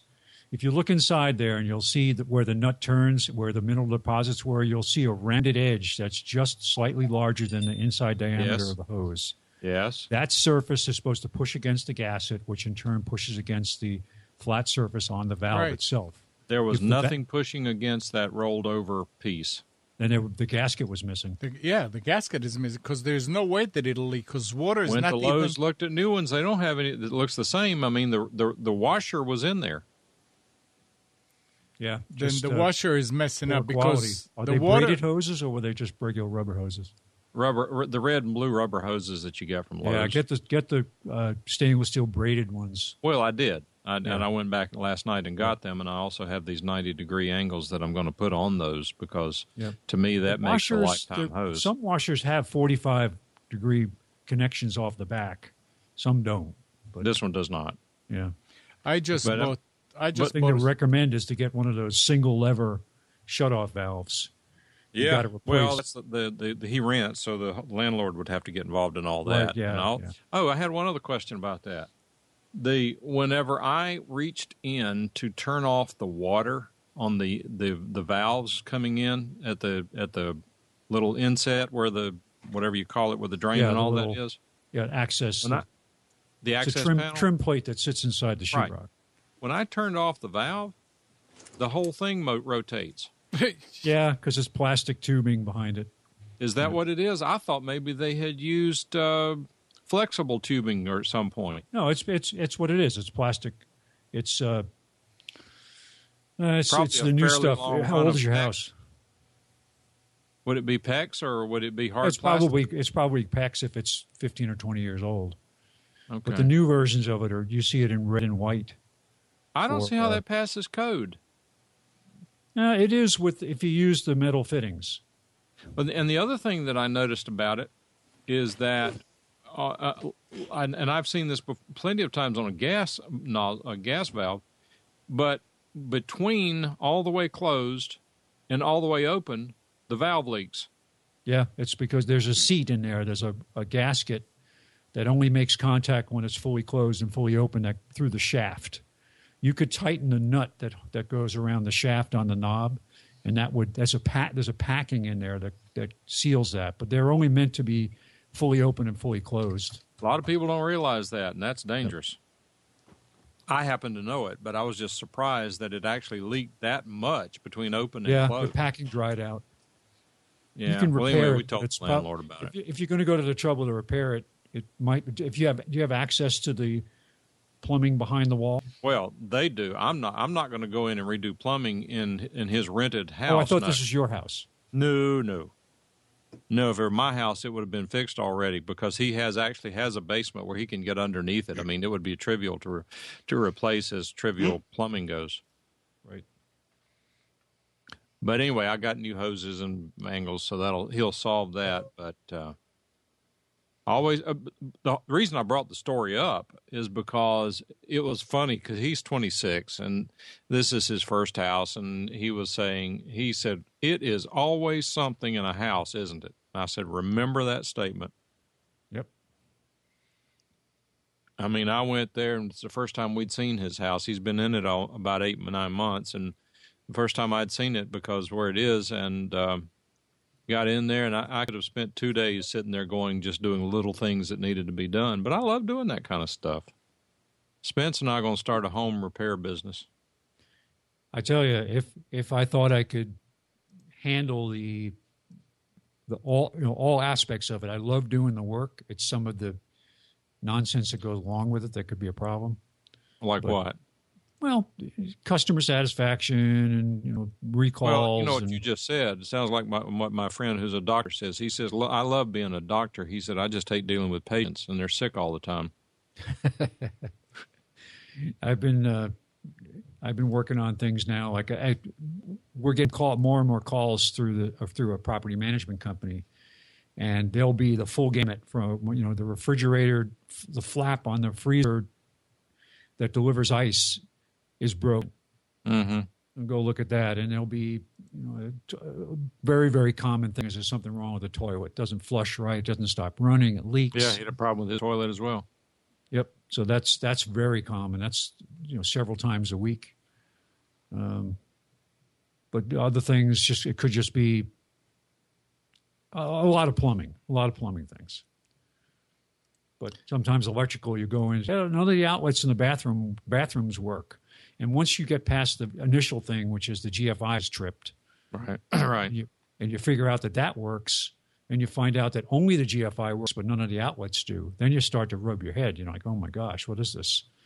And I found one the other day where I went to the first outlet in line after, which I hope was the first one in line after the GFI, and I found that the white conductor, the neutral conductor, was barely touching the inside of the outlet. So it was, I just disconnected, reconnected again. Everything worked. It was just enough that it was barely touching. And from the time the house was built, it must have been that way. Yeah. Nick, what do you have to say about that, Nick? About what? I have nothing to say. About Bitcoins. Can't you hear what we're talking about? Oh yes. You put it, when you have a leak in your toilet, just buy Bitcoins, put them there.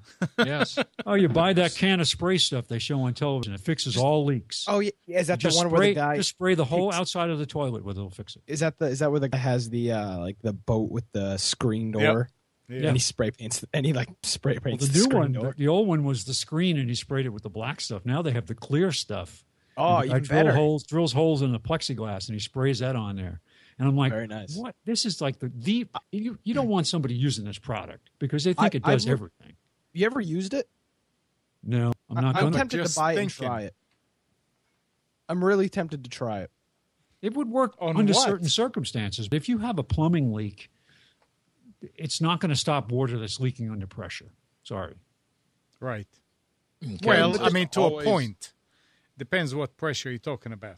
Kevin says to always use the screw to connect wires to outlets and never use the mechanical insert. And boy, yes, I couldn't agree with that more. Mechanical inserts are useless. Those quick connectors are crap. I have no idea how in the heck those things make it through UL, but they do. That being said, we're on Computers 2K Electrical now. And that being said, there is a style of outlet made by Cooper Industries that has an actual a way that you can strip the wire about 3/16 of an inch and just stick it into between two plates and tighten the screw down on it. Yes, very good. And it takes the best of both worlds. And it allows you to put two wires legally under the screw. Yep. With a screw where you loop the wire around it, you're not supposed to put but one wire under it. But with these, very you can positive connector, and you don't have to turn the wire. It takes a straight wire. I buy them in 10-packs over at Lowe's, and they're only like $1 a piece or something. They're not expensive. So to take 8 wires and twist them together into one wire and put it is okay? I don't know what you say that trying to be funny, but the reality is that is the correct way to wire that sort of an outlet. But you have to make sure that you're within the electrical code and the local building code with regard to how many wires you can connect and to the amount of load that it's going to carry. But that is the correct way to do it, is to externally tie the wires together and then bring a single wire into the screw. Yep.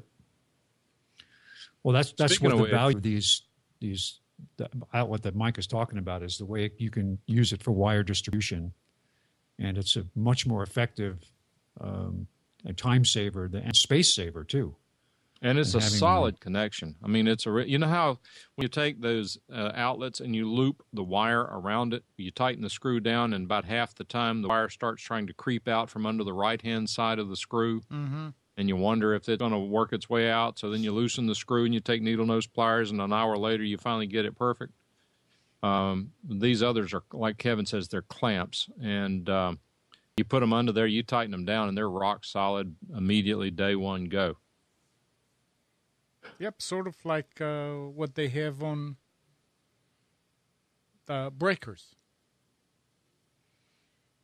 Exactly. It's exactly the same connection. Same concept. Yep.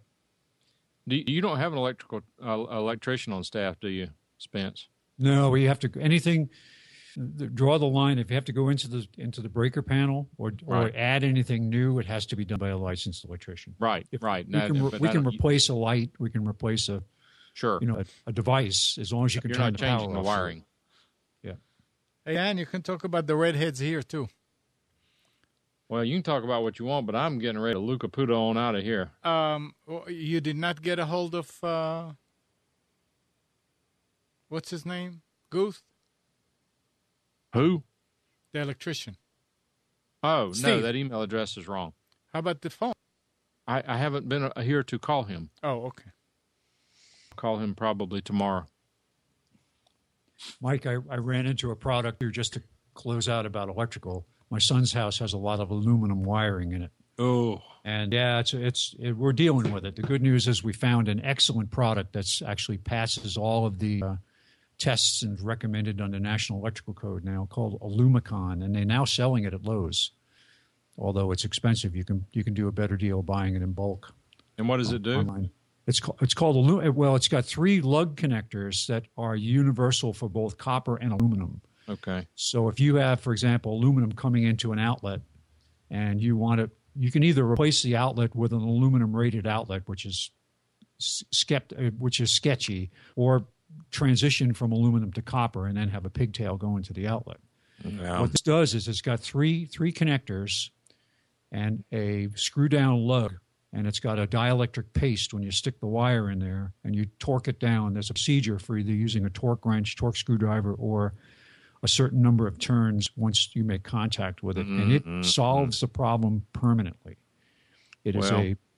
That's good to hear. Does he own the house or is he renting it? No, he owns the house, and we're slowly replacing them over time as we remodel and do things.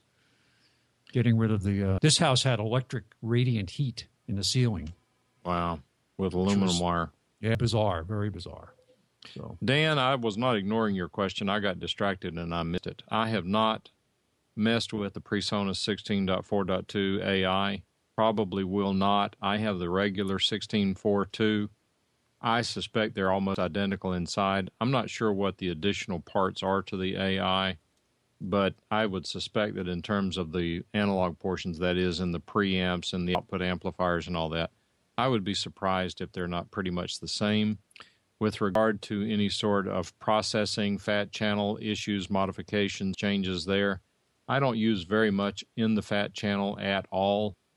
I doubt that I would notice much difference, but I don't know. The good thing is that because PreSonus has released this new AI series of mixers, you can find some of the earlier models like I have, the non-AI models, at some really good pricing. I think, for example, now you can get the 16.0.2 for $9.95.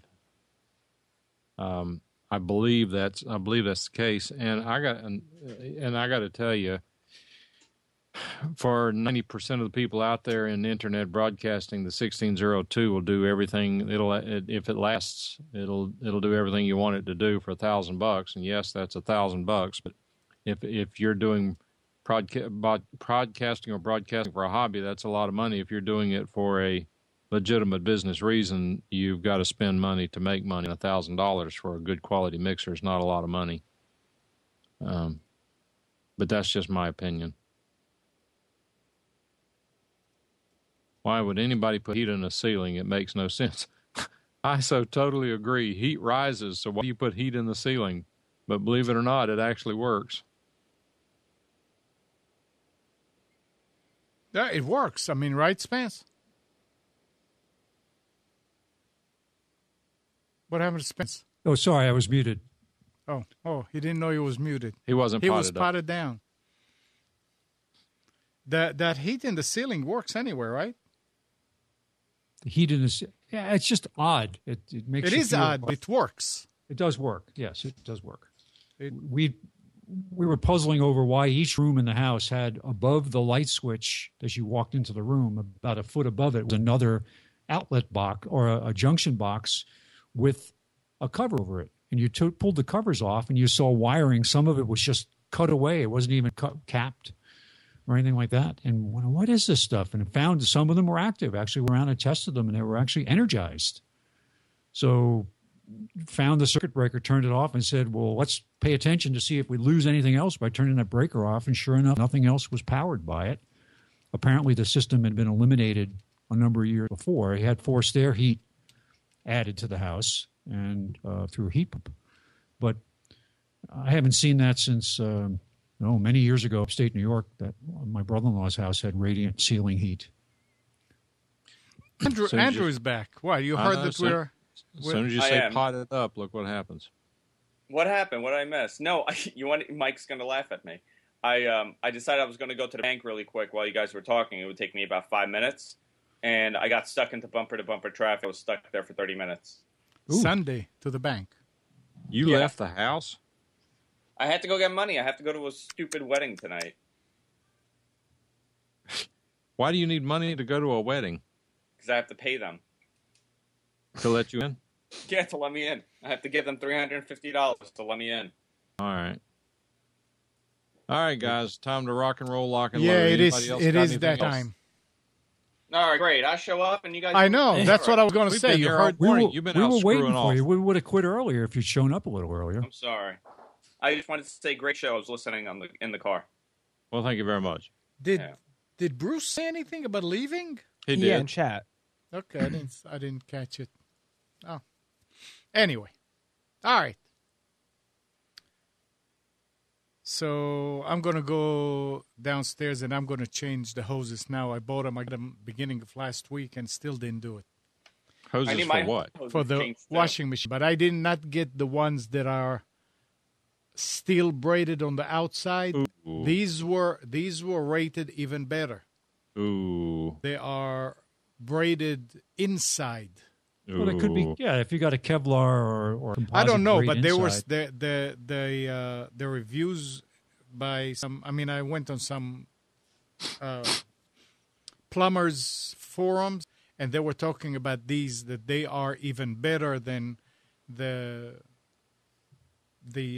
ones that are braided on the outside. The ones that are steel braided on the outside. They say that the thing about those that are braided on the outside, it will stop it from exploding, but it will not stop it from leaking. That's right. Well, it's got rubber in it. It's going to deteriorate over time. These are kind of hard. They are harder. I don't know what they're exactly. Where'd you get them? On Amazon. Oh. And they were like twice the price of the steel ones. Right. Well, for a rented house and so forth, and I mean the steel ones, that's a step above. By the way, when I went to Lowe's last night to get them, I noticed they didn't have the red and blue ones anymore. No. So I'm going to have him take it. He bought them a year ago, but I'm going to have him take them back to Lowe's and get his money back and let them get their money back from this manufacturer. These things are garbage. Amnon was telling me about the hoses. I'm terrified to change anything. Spence knows where I live. They're over 100 years old. The second you touch one thing, it's going to be a $20 hose. It's going to charge me. It's going to cost me about $200 to fix whatever I break. I feel your pain. Yeah, but I mean, these hoses you change yourself. No, you cannot touch anything in these homes. The second you touch the hose, and the valve is going to break, and the pipe is going to crack, and it's going to cost you a couple $1,000s. Yep, absolutely. Oh, that's what you're talking about. Yep. Absolutely. I'll tell you. Before you guys wrap up, I had to bleed the heating system because it was knocking. There was air in the pipes, and I did that, and the pump broke. The pump just finally decided that it was going to go, and I don't have heat on the third floor of the house. Yep. And how much is a pump, or can you get the pump? I could get the pump. I could change the pump. The pump is going to be about $140. Well, I spent that on glass on a phone, so I wouldn't worry about that. Anyhow, so I used to. My prior two houses were hot water baseboard. Eiffel says he has a very thick sort of rubber. It's very efficient. It leaks everywhere. No, elsewhere. Oh, yeah, I'm sorry. Leaks elsewhere. I'm sorry. I misread that. Dan wants you to get back on the TLM 103, Andrew. Unfortunately, that's hooked up to my system, and I would be pumping everything through the GFQ system. Yeah. Oh, darn. Yeah. I can't have him on. He's unstable, and who knows what he'll say. Well, you never can tell when you're potted up. Yeah. You could eliminate the pump, just put a bypass in there, and gravity will just automatically run the hot water through there. He'll be on all the time. Yeah, the pressure. Yeah, I guess I could do that. Nice, don't do that at home. My $1,200 a month gas bill will go up to $1,500. God Well. forbid. $1,200 a month for natural gas? Gas and electric together. My Con Ed bill is about $1,200 a month. Wow. Well, that's New York City. Yeah. New I York hate to tell you what City. I pay for natural gas here for heat. Yeah, Gotta pay those unions. I'll And I cry. have gas cooking, gas drying, gas heat, gas fireplace. And Yeah, what but else? it's an efficient home. Yeah, I'm sure.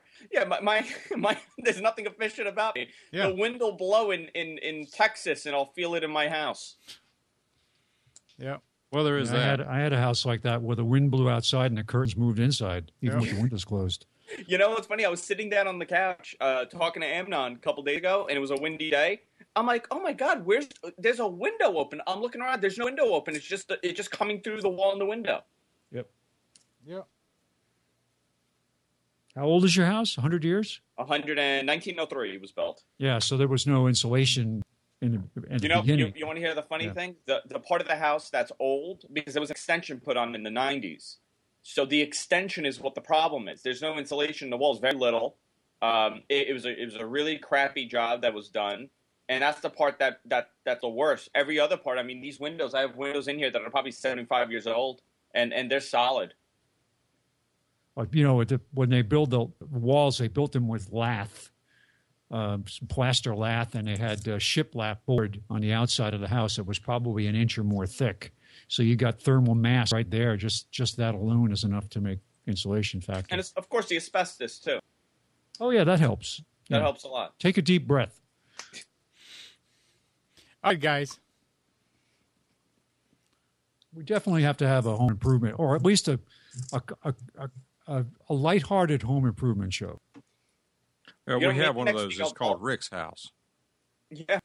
It's called Brick House.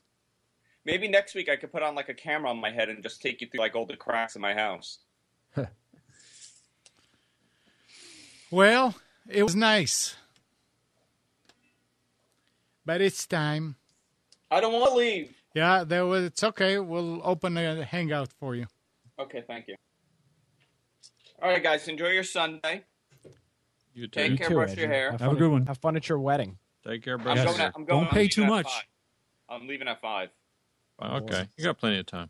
I'm taking a car service there. I'm going to get really drunk and make a fool out of myself. Oh, that's new. Yeah.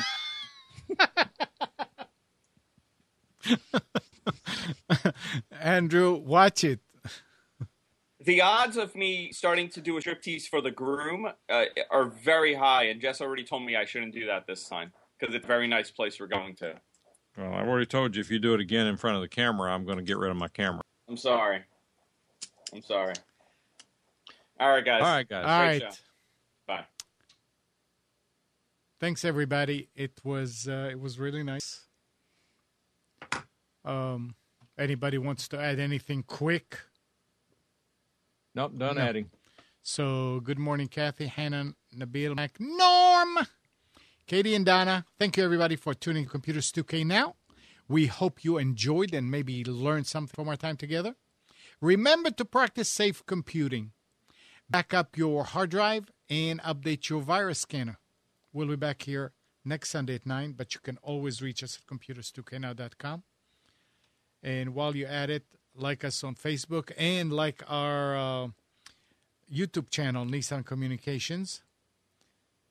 Tonight at 8, it's Carrie's Psychic Cafe. Tomorrow morning, 11, it's the Health Inn. And like I said, we'll see you next week. Bye-bye.